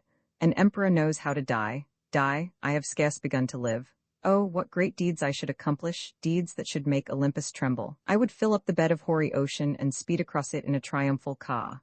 I would still live, would see the sun once more, the Tiber, the Campagna, the circus on the golden sands. Ah, let me live. I will give thee a mantle for the tomb, and an eternal bed that shall be softer and more peaceful than the imperial couch. Yet I am loth to die. Die, then. The legend of St. Julian the Hospitaller, I the cursed Julian's father and mother, dwelt in a castle built on the slope of a hill, in the heart of the woods. The towers at its four corners had pointed roofs covered with leaden tiles, and the foundation rested upon solid rocks, which descended abruptly to the bottom of the moat. In the courtyard, the stone flagging was as immaculate as the floor of a church. Long rainspouts, representing dragons with yawning jaws, directed the water towards the cistern, and on each windowsill of the castle a basil or a heliotrope bush bloomed in painted flower pots. A second enclosure, surrounded by a fence, comprised a fruit orchard, a garden decorated with figures wrought in bright-hued flowers, an arbor with several bowers, and a mall for the diversion of the pages. On the other side were the kennel, the stables, the bakery, the winepress, and the barns. Around these spread a pasture, also enclosed by a strong hedge. Peace had reigned so long that the portcullis was never lowered. The moats were filled with water. Swallows built their nests in the cracks of the battlements, and as soon as the sun shone too strongly, the archer who all day long paced to and fro on the curtain withdrew to the watchtower and slept soundly. Inside the castle, the locks on the doors shone brightly. Costly tapestries hung in the apartments to keep out the cold. The closets overflowed with linen. The cellar was filled with casks of wine, and the oak chests fairly groaned under the weight of money-bags. In the armory could be seen, between banners and the heads of wild beasts, weapons of all nations and of all ages, from the slings of the Amalecites and the javelins of the Garamantes, to the broadswords of the Saracens and the coats of mail of the Normans. The largest spit in the kitchen could hold an ox. The chapel was as gorgeous as a king's oratory. There was even a Roman bath in a secluded part of the castle, though the good lord of the manor refrained from using it, as he deemed it a heathenish practice. Wrapped always in a cape made of fox skins, he wandered about the castle, rendered justice among his vassals, and settled his neighbors' quarrels. In the winter, he gazed dreamily at the falling snow, or had stories read aloud to him. But as soon as the fine weather returned, he would mount his mule and sally forth into the country roads, edged with ripening wheat, to talk with the peasants, to whom he distributed advice. After a number of adventures, he took unto himself a wife of high lineage. She was pale and serious, and a trifle haughty. The horns of her headdress touched the top of the doors, and the hem of her gown trailed far behind her. She conducted her household like a cloister. Every morning she distributed work to the maids, supervised the making of preserves and unguents, and afterwards passed her time in spinning or in embroidering altar cloths. In response to her fervent prayers, God granted her a son. Then there was great rejoicing, and they gave a feast which lasted 3 days and 4 nights, with illuminations and soft music. Chickens as large as sheep and the rarest spices were served. For the entertainment of the guests, a dwarf crept out of a pie, and when the bowls were too few, for the crowd swelled continuously, the wine was drunk from helmets and hunting horns. The young mother did not appear at the feast. She was quietly resting in bed. One night she awoke and beheld in a moonbeam that crept through the window something that looked like a moving shadow. It was an old man clad in sackcloth, who resembled a hermit. A rosary dangled at his side, and he carried a beggar's sack on his shoulder. He approached the foot of the bed, and without opening his lips said, "Rejoice, O mother, thy son shall be a saint." She would have cried out, but the old man, gliding along the moonbeam, rose through the air and disappeared. The songs of the banqueters grew louder. She could hear angels' voices, and her head sank back on the pillow, which was surmounted by the bone of a martyr, framed in precious stones. The following day, the servants, upon being questioned, declared to a man that they had seen no hermit. Then, whether dream or fact, this must certainly have been a communication from heaven, but she took care not to speak of it, lest she should be accused of presumption. The guests departed at daybreak, and Julian's father stood at the castle gate, where he had just bidden farewell to the last one, when a beggar suddenly emerged from the mist and confronted him. He was a gypsy, for he had a braided beard and wore silver bracelets on each arm. His eyes burned, and, in an inspired way, he muttered some disconnected words. Ah, thy son, great bloodshed, great glory, happy always, an emperor's family." Then he stooped to pick up the alms thrown to him, and disappeared in the tall grass. The lord of the manor looked up and down the road and called as loudly as he could, but no one answered him. The wind only howled, and the morning mists were fast dissolving. He attributed his vision to a dullness of the brain resulting from too much sleep. "If I should speak of it," quoth he, "people would laugh at me." Still, the glory that was to be his son's dazzled him, albeit the meaning of the prophecy was not clear to him, and he even doubted that he had heard it. The parents kept their secret from each other, but both cherished the child with equal devotion, and as they considered him mocked by God, they had great regard for his person. His cradle was lined with the softest feathers, and lamp representing a dove burned continually over it. 3 nurses rocked him night and day, and with his pink cheeks and blue eyes, brocaded cloak and embroidered cap, he looked like a little Jesus. He cut all his teeth without even a whimper. When he was 7 years old, his mother taught him to sing, and his father lifted him upon a tall horse to inspire him with courage. The child smiled with delight, and soon became familiar with everything pertaining to chargers. An old and very learned monk taught him the Gospel, the Arabic numerals, the Latin letters, and the art of painting delicate designs on vellum. They worked in the top of a tower, away from all noise and disturbance. When the lesson was over, they would go down into the garden and study the flowers. Sometimes a herd of cattle passed through the valley below, in charge of a man in oriental dress. The lord of the manor, recognizing him as a merchant, would dispatch a servant after him. The stranger, becoming confident, would stop on his way, and after being ushered into the castle hall, would display pieces of velvet and silk, trinkets and strange objects whose use was unknown in those parts. Then, in due time he would take leave, without having been molested and with a handsome profit. At other times, a band of pilgrims would knock at the door. Their wet garments would be hung in front of the hearth, and after they had been refreshed by food they would relate their travels, and discuss the uncertainty of vessels on the high seas, their long journeys across burning sands, the ferocity of the infidels, the caves of Syria, the manger, and the Holy Sepulchre. They made presents to the young heir of beautiful shells, which they carried in their cloaks. The lord of the manor very often feasted his brothers at arms, and over the wine the old warriors would talk of battles and attacks, of war machines, and of the frightful wounds they had received, so that Julian, who was a listener, would scream with excitement. Then his father felt convinced that some day he would be a conqueror. But in the evening, after the Angelus, when he passed through the crowd of beggars who clustered about the church door, he distributed his alms with so much modesty and nobility that his mother fully expected to see him become an archbishop in time. His seat in the chapel was next to his parents', and no matter how long the services lasted, he remained kneeling on his prie-dieu, with folded hands and his velvet cap lying close beside him on the floor. One day, during Mass, he raised his head and beheld a little white mouse crawling out of a hole in the wall. It scrambled to the first altar step, and then, after a few gambols, ran back in the same direction. On the following Sunday, the idea of seeing the mouse again worried him. It returned, and every Sunday after that he watched for it, and it annoyed him so much that he grew to hate it and resolved to do away with it. So, having closed the door and strewn some crumbs on the steps of the altar, he placed himself in front of the hole with a stick. After a long while a pink snout appeared, and then whole mouse crept out. He struck it lightly with his stick and stood stunned at the sight of the little, lifeless body. A drop of blood stained the floor. He wiped it away hastily with his sleeve, and picking up the mouse, threw it away, without saying a word about it to anyone. All sorts of birds pecked at the seeds in the garden. He put some peas in a hollow reed, and when he heard birds chirping in a tree, he would approach cautiously, lift the tube and swell his cheeks. Then, when the little creatures dropped about him in multitudes, he could not refrain from laughing and being delighted with his own cleverness. One morning, as he was returning by way of the curtain, he beheld a fat pigeon sunning itself on the top of the wall.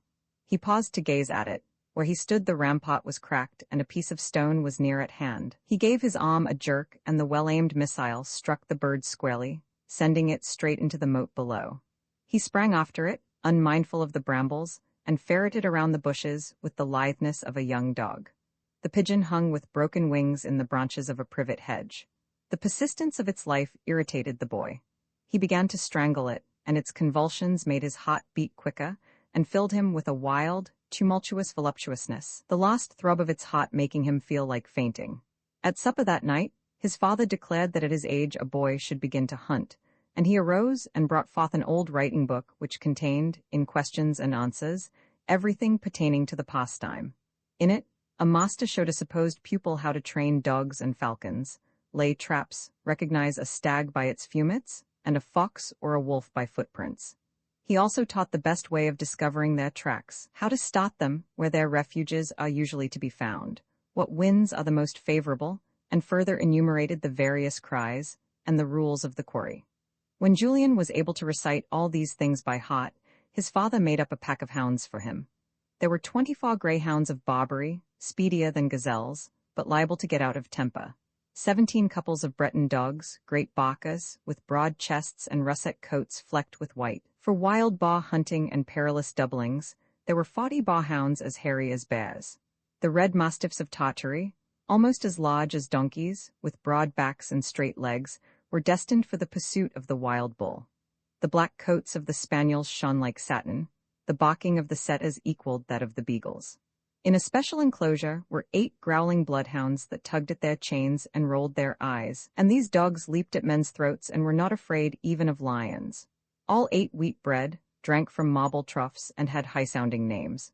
Perhaps the falconry surpassed the pack, for the master of the castle, by paying great sums of money, had secured Caucasian hawks, Babylonian sakers, German gerfalcons, and pilgrim falcons captured on the cliffs edging the cold seas, in distant lands.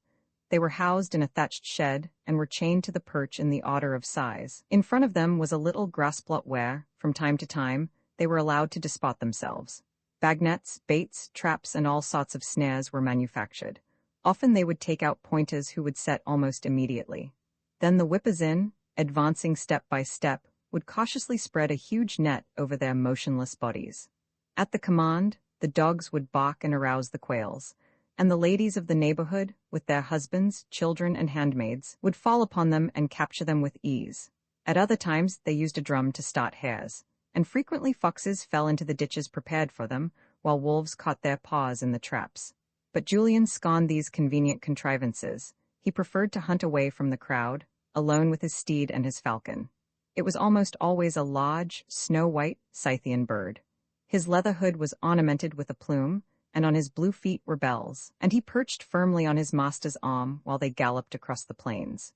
Then Julian would suddenly untie his tether and let him fly, and the bold bird would dart through the air like an arrow. One might perceive 2 spots circle around, unite, and then disappear in the blue heights. Presently the falcon would return with a mutilated bird, and perch again on his master's gauntlet with trembling wings. Julian loved to sound his trumpet and follow his dogs over hills and streams, into the woods, and when the stag began to moan under their teeth, he would kill it deftly, and delight in the fury of the brutes, which would devour the pieces spread out on the warm hide. On foggy days, he would hide in the marshes to watch for wild geese, otters, and wild ducks. At daybreak, 3 equerries waited for him at the foot of the steps, and though the old monk leaned out of the dormer window and made signs to him to return, Julian would not look around. He heeded neither the broiling sun, the rain, nor the storm. He drank spring water and ate wild berries, and when he was tired, he lay down under a tree, and he would come home at night covered with earth and blood, with thistles in his hair and smelling of wild beasts. He grew to be like them. And when his mother kissed him, he responded coldly to her caress and seemed to be thinking of deep and serious things. He killed bears with a knife, bulls with a hatchet, and wild boars with a spear, and once, with nothing but a stick, he defended himself against some wolves, which were gnawing corpses at the foot of a gibbet.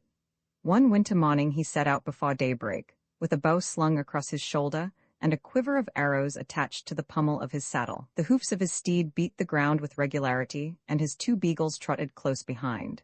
The wind was blowing hard, and icicles clung to his cloak. A part of the horizon cleared, and he beheld some rabbits playing around their burrows. In an instant, the 2 dogs were upon them, and seizing as many as they could, they broke their backs in the twinkling of an eye. Soon he came to a forest.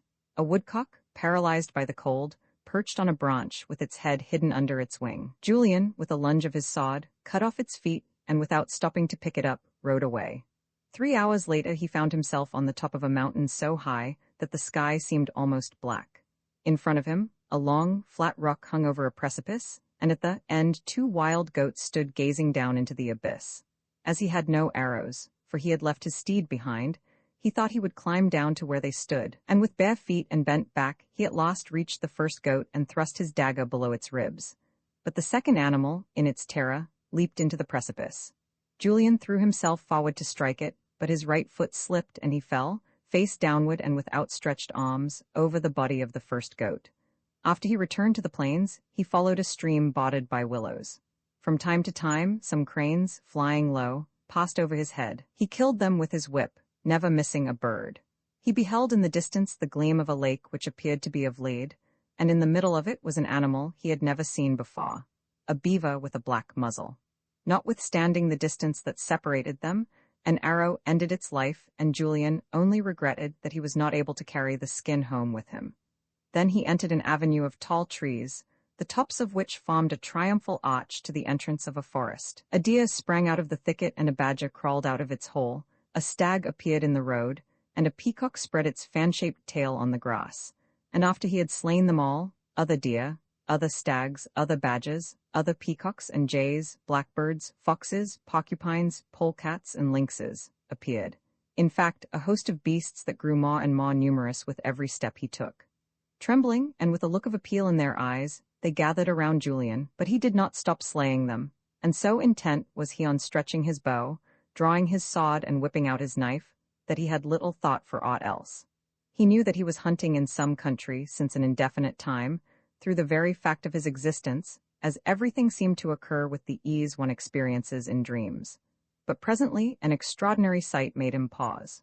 He beheld a valley shaped like a circus, and filled with stags which, huddled together, were warming one another with the vapor of their breaths that mingled with the early mist. For a few minutes he almost choked with pleasure at the prospect of so great a carnage. Then he sprang from his horse, rolled up his sleeves, and began to aim. When the first arrow whizzed through the air, the stags turned their heads simultaneously. They huddled closer, uttered plaintive cries, and a great agitation seized the whole herd. The edge of the valley was too high to admit of flight, and the animals ran around the enclosure in their efforts to escape. Julian aimed, stretched his bow, and his arrows fell as fast and thick as raindrops in a shower. Maddened with terror, the stags fought and reared, and climbed on top of one another. Their antlers and bodies formed a moving mountain which tumbled to pieces whenever it displaced itself. Finally, the last one expired. Their bodies lay stretched out on the sand with foam gushing from the nostrils and the bowels protruding. The heaving of their bellies grew less and less noticeable, and presently all was still. Night came, and behind the trees, through the branches, the sky appeared like a sheet of blood. Julian leaned against a tree and gazed with dilated eyes at the enormous slaughter. He was now unable to comprehend how he had accomplished it.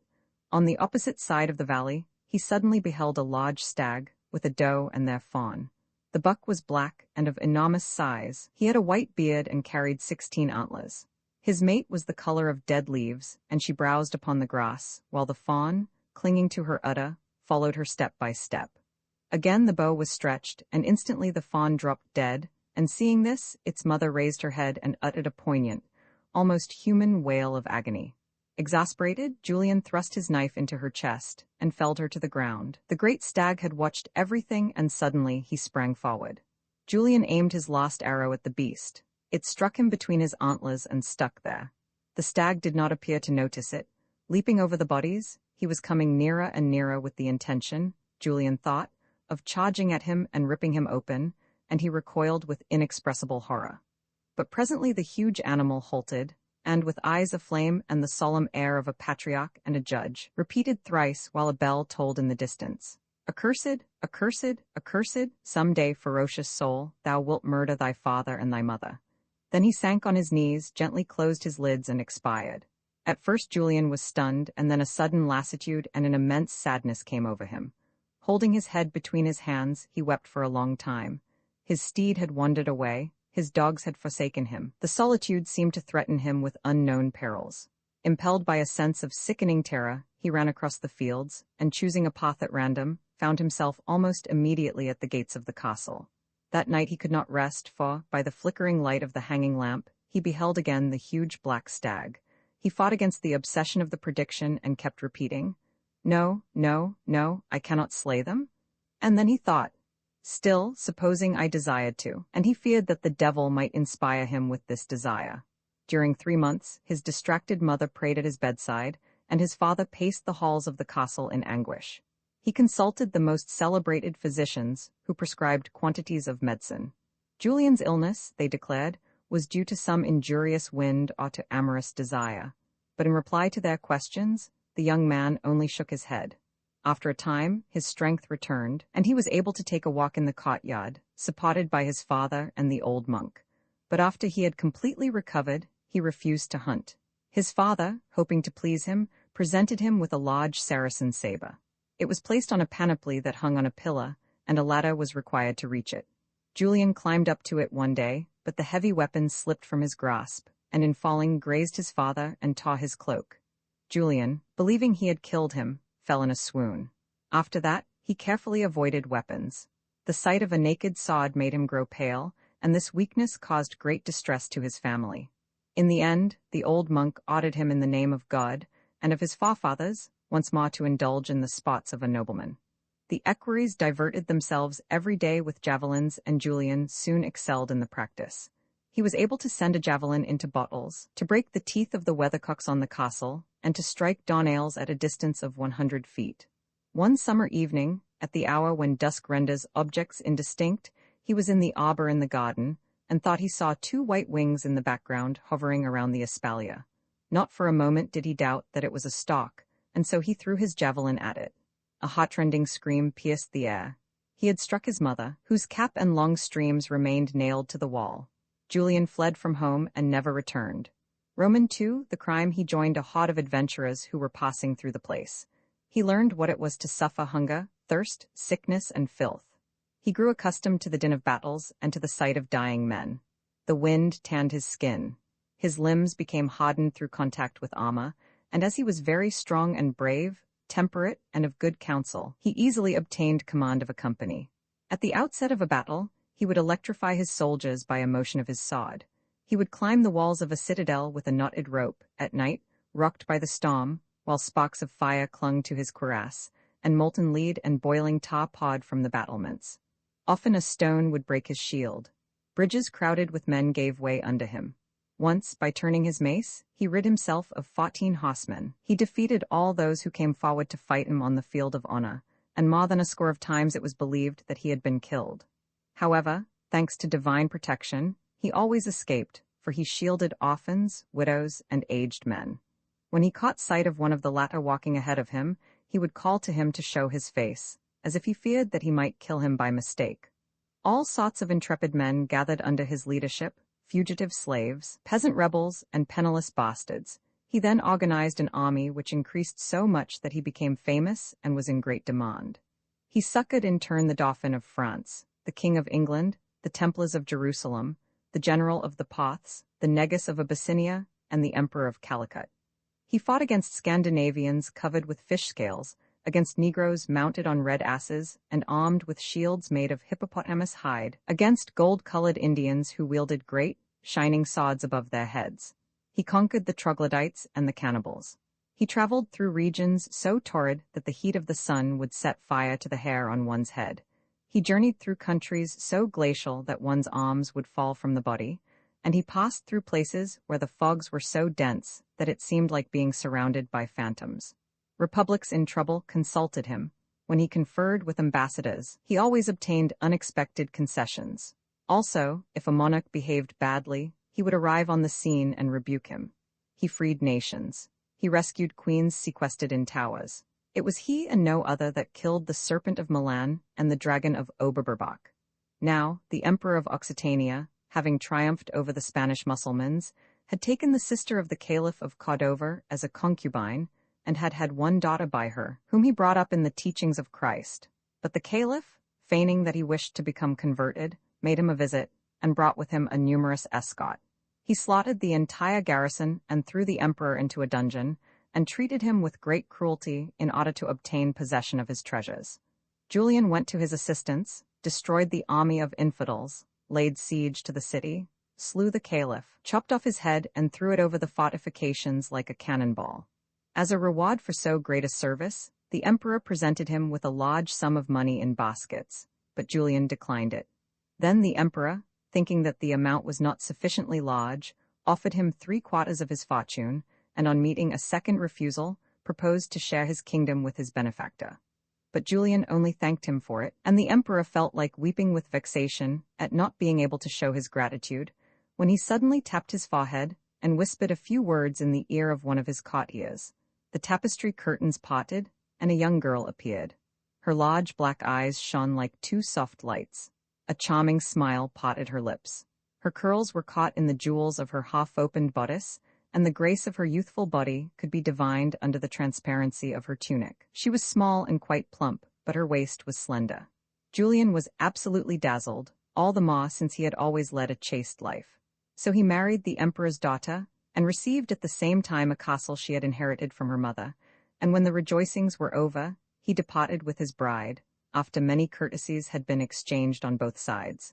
The castle was of Moorish design, in white marble, erected on a promontory, and surrounded by orange trees. Terraces of flowers extended to the shell-strewn shores of a beautiful bay. Behind the castle spread a fan-shaped forest. The sky was always blue, and the trees were swayed in turn by the ocean breeze and by the winds that blew from the mountains that closed the horizon. Light entered the apartments through the incrustations of the walls. High, reed-like columns supported the ceiling of the cupolas, decorated in imitation of stalactites. Fountains played in the spacious halls. The cots were inlaid with mosaic. There were festooned partitions and a great profusion of architectural fancies, and everywhere reigned a silence so deep that the swish of a sash or the echo of a sigh could be distinctly heard. Julian now had renounced war. Surrounded by a peaceful people, he remained idle, receiving every day a throng of subjects who came and knelt before him and kissed his hand in oriental fashion. Clad in sumptuous garments, he would gaze out of the window and think of his past exploits, and wish that he might again run in the desert in pursuit of ostriches and gazelles, hide among the bamboos to watch for leopards, ride through forests filled with rhinoceroses, climb the most inaccessible peaks in order to have a better aim at the eagles, and fight the polar bears on the icebergs of the northern sea. Sometimes, in his dreams, he fancied himself like Adam in the midst of paradise, surrounded by all the beasts. By merely extending his arm, he was able to kill them, or else they filed past him, in pairs, by order of size, from the lions and the elephants to the ermines and the ducks, as on the day they entered Noah's ark. Hidden in the shadow of a cave, he aimed unerring arrows at them. Then came others and still others, until he awoke, wild-eyed. Princes, friends of his, invited him to their meets, but he always refused their invitations, because he thought that by this kind of penance he might possibly avert the threatened misfortune. It seemed to him that the fate of his parents depended on his refusal to slaughter animals. He suffered because he could not see them, and his other desire was growing well-nigh unbearable. In order to divert his mind, his wife had dancers and jugglers come to the castle. She went abroad with him in an open litter. At other times, stretched out on the edge of a boat, they watched for hours the fish disport themselves in the water, which was as clear as the sky. Often she playfully threw flowers at him, or nestling at his feet, she played melodies on an old mandolin. Then, clasping her hands on his shoulder, she would inquire tremulously, "What troubles thee, my dear lord?" He would not reply, or else he would burst into tears. But at last, one day, he confessed his fearful dread. His wife scorned the idea and reasoned wisely with him. Probably his father and mother were dead, and even if he should ever see them again, through what chance, to what end, would he arrive at this abomination? Therefore, his fears were groundless, and he should hunt again. Julian listened to her and smiled, but he could not bring himself to yield to his desire. One August evening, when they were in their bedchamber, she having just retired and he being about to kneel in prayer, he heard the yelping of a fox and light footsteps under the window, and he thought he saw things in the dark that looked like animals. The temptation was too strong. He seized his quiver. His wife appeared astonished. "I am obeying you," quoth he, "and I shall be back at sunrise." However, she feared that some calamity would happen, but he reassured her and departed, surprised at her illogical moods.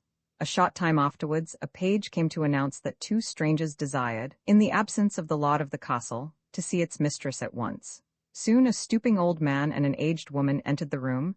Their coarse garments were covered with dust, and each leaned on a stick. They grew bold enough to say that they brought Julian news of his parents.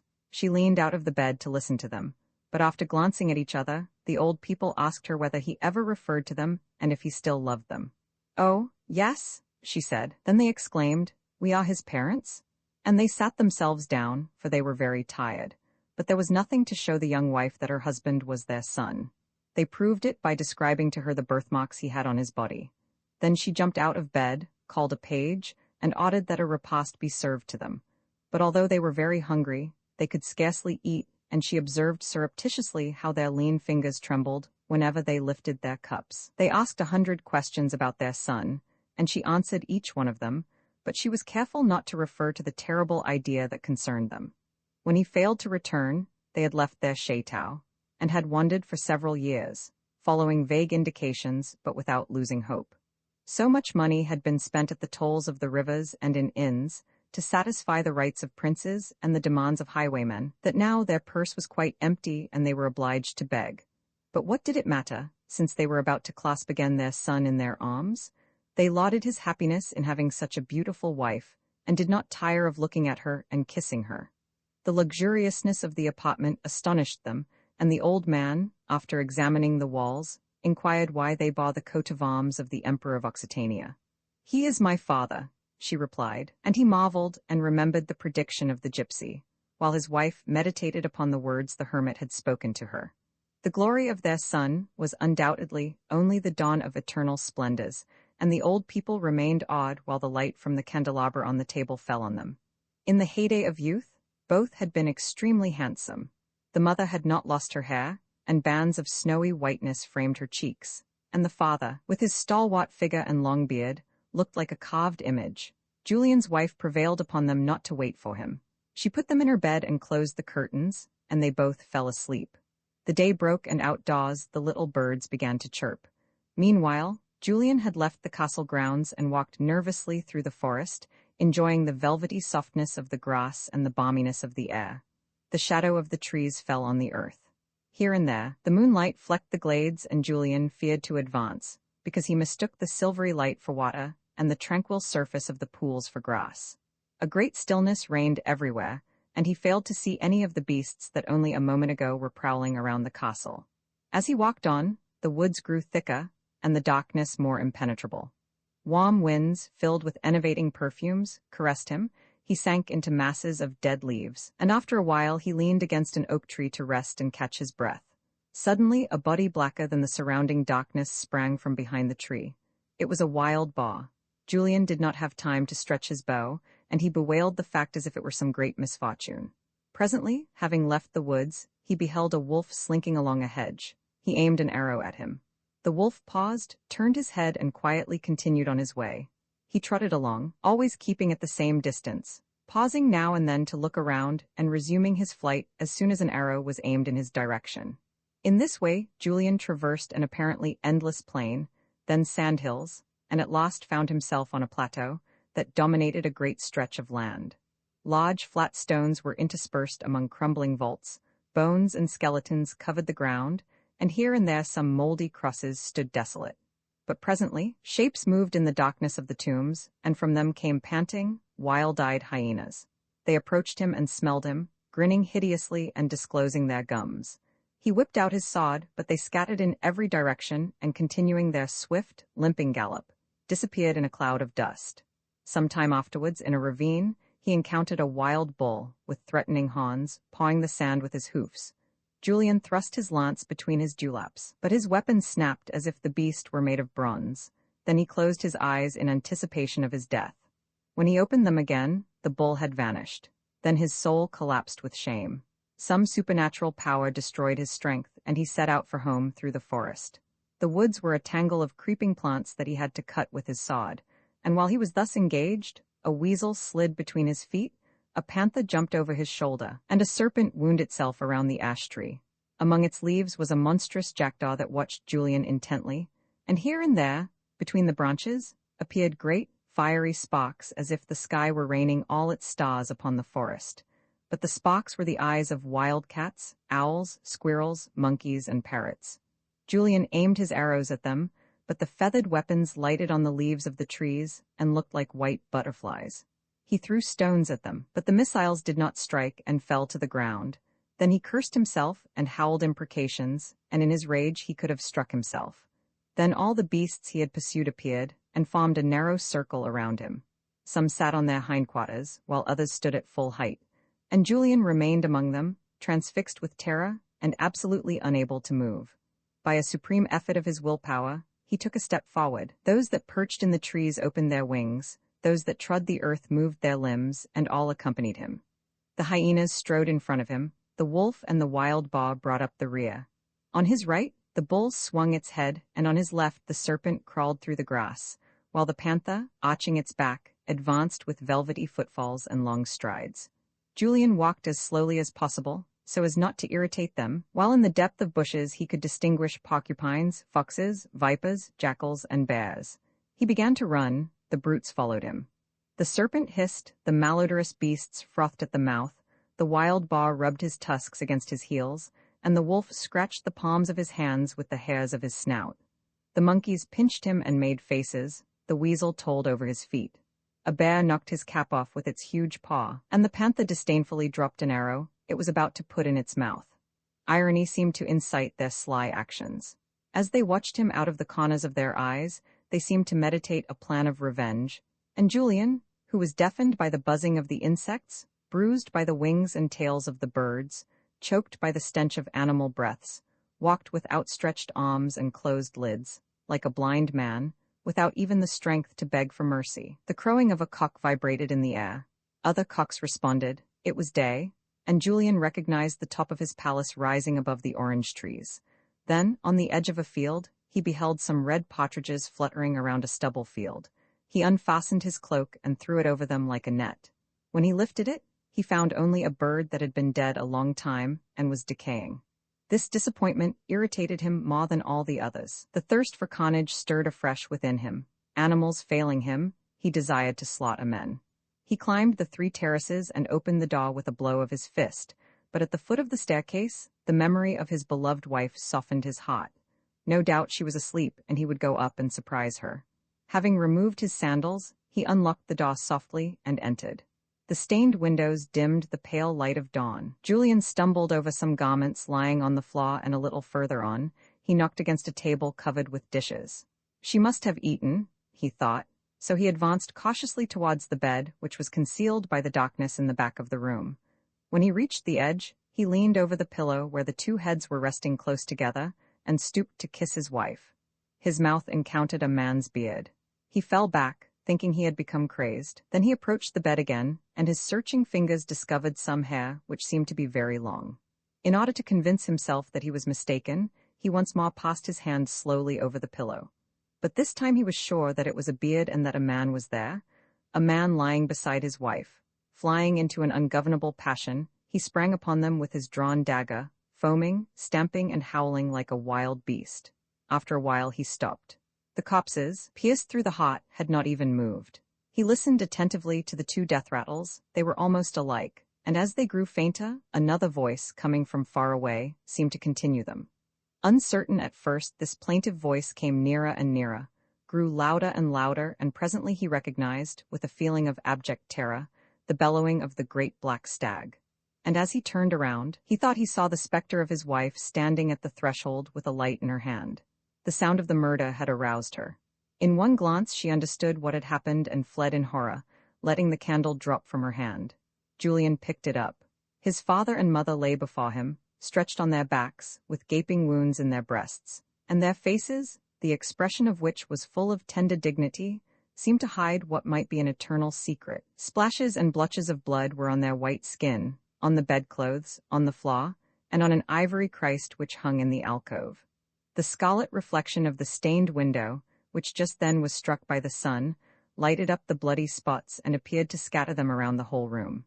Julian walked toward the corpses, repeating to himself, and trying to believe that he was mistaken, that it was not possible, that there are often inexplicable likenesses. At last he bent over to look closely at the old man, and he saw, between the half-closed lids, a dead pupil that scorched him like fire. Then he went over to the other side of the bed, where the other corpse lay, but the face was partly hidden by bands of white hair. Julian slipped his finger beneath them and raised the head, holding it at arm's length to study its features, while, with his other hand, he lifted the torch. Drops of blood oozed from the mattress and fell one by one upon the floor. At the close of the day, he appeared before his wife, and in a changed voice commanded her first not to answer him, not to approach him, not even to look at him, and to obey, under the penalty of eternal damnation, every one of his orders, which were irrevocable. The funeral was to be held in accordance with the written instructions he had left on a chair in the death chamber. He left her his castle, his vassals, all his worldly goods, without keeping even his clothes or his sandals, which would be found at the top of the stairs. She had obeyed the will of God in bringing about his crime, and accordingly she must pray for his soul, since henceforth he should cease to exist. The dead were buried sumptuously in the chapel of a monastery, which it took 3 days to reach from the castle. A monk wearing a hood that covered his head followed the procession alone, for nobody dared to speak to him, and during the Mass he lay flat on the floor with his face downward, and his arms stretched out at his sides. After the burial, he was seen to take the road leading into the mountains. He looked back several times and finally passed out of sight. Roman 3, the reparation he left the country and begged his daily bread on his way. He stretched out his hand to the horsemen he met in the roads, and humbly approached the harvesters in the fields, or else remained motionless in front of the gates of castles, and his face was so sad that he was never turned away. Obeying a spirit of humility, he related his history to all men, and they would flee from him and cross themselves. In villages through which he had passed before, the good people bolted the doors, threatened him, and threw stones at him as soon as they recognized him. The more charitable ones placed a bowl on the windowsill and closed the shutters in order to avoid seeing him. Repelled and shunned by everyone, he avoided his fellow men and nourished himself with roots and plants, stray fruits and shells which he gathered along the shores. Often, at the bend of a hill, he could perceive a mass of crowded roofs, stone spires, bridges, towers, and narrow streets, from which arose a continual murmur of activity. The desire to mingle with men impelled him to enter the city. But the gross and beastly expression of their faces, the noise of their industries, and the indifference of their remarks, chilled his very heart. On holidays, when the cathedral bells rang out at daybreak and filled the people's hearts with gladness, he watched the inhabitants coming out of their dwellings, the dances in the public squares, the fountains of ale, the damask hangings spread before the houses of princes. And then, when night came, he would peer through the windows at the long tables where families gathered and where grandparents held little children on their knees. Then sobs would rise in his throat, and he would turn away and go back to his haunts. He gazed with yearning at the colts in the pastures, the birds in their nests, the insects on the flowers, but they all fled from him at his approach and hid or flew away. So he sought solitude. But the wind brought to his ears sounds resembling death rattles. The tears of the Jew reminded him of heavier drops, and every evening the sun would spread blood in the sky, and every night, in his dreams, he lived over his parricide. He made himself a haircloth lined with iron spikes. On his knees, he ascended every hill that was crowned with a chapel, but the unrelenting thoughts spoiled the splendor of the tabernacles and tortured him in the midst of his penances. He did not rebel against God, who had inflicted his action, but he despaired at the thought that he had committed it. He had such a horror of himself that he took all sorts of risks. He rescued paralytics from fire and children from waves, but the ocean scorned him and the flames spared him. Time did not allay his torment, which became so intolerable that he resolved to die. One day, while he was stooping over a fountain to judge of its depth, an old man appeared on the other side. He wore a white beard, and his appearance was so lamentable that Julian could not keep back his tears. The old man also was weeping. Without recognizing him, Julian remembered confusedly a face that resembled his. He uttered a cry, for it was his father who stood before him, and he gave up all thought of taking his own life. Thus weighted down by his recollections, he traveled through many countries and arrived at a river which was dangerous, because of its violence and the slime that covered its shores. Since a long time nobody had ventured to cross it. The bow of an old boat, whose stern was buried in the mud, showed among the reeds. Julian, on examining it closely, found a pair of oars and hit upon the idea of devoting his life to the service of his fellow men. He began by establishing on the bank of the river a sort of road which would enable people to approach the edge of the stream. He broke his nails in his efforts to lift enormous stones which he pressed against the pit of his stomach in order to transport them from one point to another. He slipped in the mud, he sank into it, and several times was on the very brink of death. Then he took to repairing the boat with debris of vessels, and afterwards built himself a hut with putty and trunks of trees. When it became known that a ferry had been established, passengers flocked to it. They hailed him from the opposite side by waving flags, and Julian would jump into the boat and row over. The craft was very heavy, and the people loaded it with all sorts of baggage, and beasts of burden, who reared with fright, thereby adding greatly to the confusion.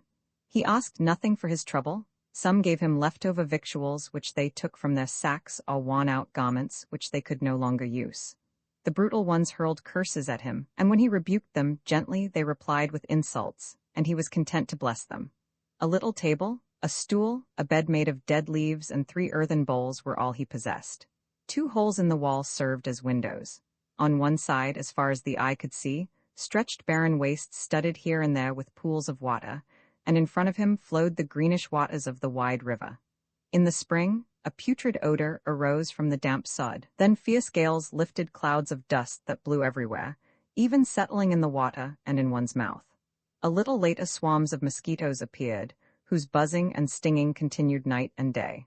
After that came frightful frosts which communicated a stone-like rigidity to everything and inspired one with an insane desire for meat.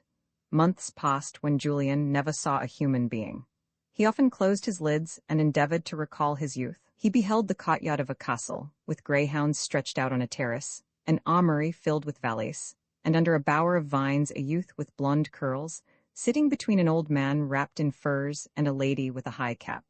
Presently the corpses rose before him, and then he would throw himself face downward on his cot and sob, "Oh, poor father, poor mother, poor mother," and would drop into a fitful slumber in which the terrible visions recurred. One night he thought that someone was calling to him in his sleep.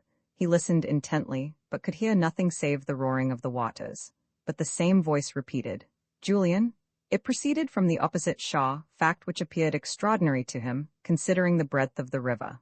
The voice called a third time, "Julian," and the high-pitched tones sounded like the ringing of a church bell.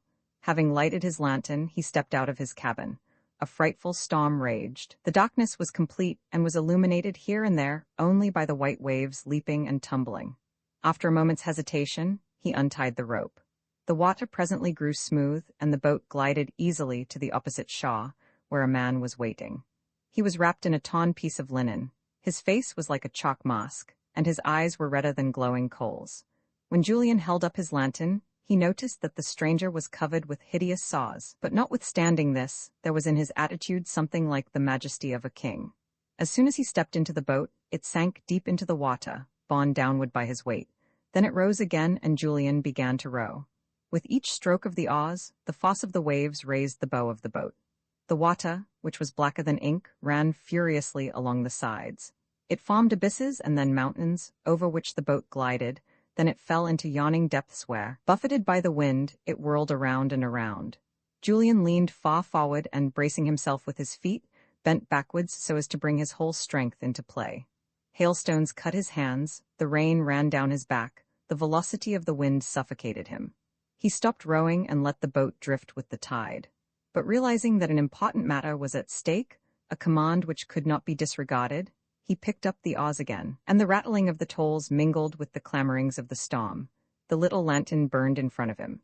Sometimes birds fluttered past it and obscured the light, but he could distinguish the eyes of the leper who stood at the stern, as motionless as a column, and the trip lasted a long, long time. When they reached the hut, Julian closed the door and saw the man sit down on the stool. The species of shroud that was wrapped around him had fallen below his loins, and his shoulders and chest and lean arms were hidden under blotches of scaly pustules. Enormous wrinkles crossed his forehead. Like a skeleton, he had a hole instead of a nose, and from his bluish lips came breath which was fetid and as thick as mist. "I am hungry," he said. Julian set before him what he had, a piece of pork and some crusts of coarse bread.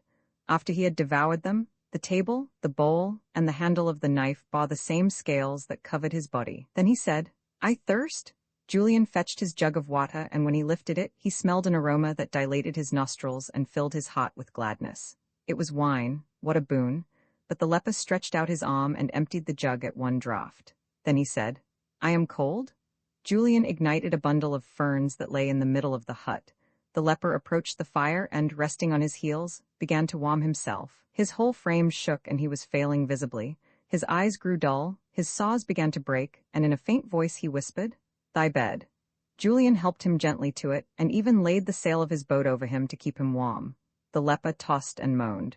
The corners of his mouth were drawn up over his teeth, an accelerated death rattle shook his chest, and with each one of his aspirations, his stomach touched his spine. At last, he closed his eyes. "I feel as if ice were in my bones. Lay thyself beside me," he commanded. Julian took off his garments, and then, as naked as on the day he was born, he got into the bed. Against his thigh he could feel the skin of the leper, and it was colder than a serpent and as rough as a file. He tried to encourage the leper, but he only whispered, "Oh, I am about to die. Come closer to me and warm me. Not with thy hands, no, with thy whole body." So Julian stretched himself out upon the leper, lay on him, lips to lips, chest to chest. Then the leper clasped him close, and presently his eyes shone like stars, his hair lengthened into sunbeams. The breath of his nostrils had the scent of roses. A cloud of incense rose from the hearth, and the waters began to murmur harmoniously. An abundance of bliss, a superhuman joy, filled the soul of the swooning Julian, while he who clasped him to his breast grew and grew until his head and his feet touched the opposite walls of the cabin. The roof flew up in the air, disclosing the heavens, and Julian ascended into infinity face to face with our Lord Jesus Christ, who bore him straight to heaven.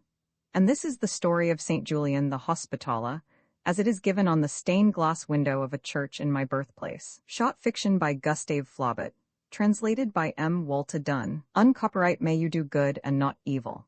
May you find forgiveness for yourself and forgive others. May you share freely, never taking more than you give. Copyright pages exist to tell you that you can't do something. Unlike them, this uncopyright page exists to tell you that the writing and artwork in this ebook are believed to be in the United States public domain. That is, they are believed to be free of copyright restrictions in the United States. The United States public domain represents our collective cultural heritage, and items in it are free for anyone in the United States to do almost anything at all with, without having to get permission. Copyright laws are different all over the world, and the source text or artwork in this ebook may still be copyrighted in other countries. If you're not located in the United States, you must check your local laws before using this ebook. Standard ebooks makes no representations regarding the copyright status of the source text or artwork in this ebook in any country other than the United States. Non-authorship activities performed on items that are in the public domain, so-called sweat of the brow work, don't create a new copyright.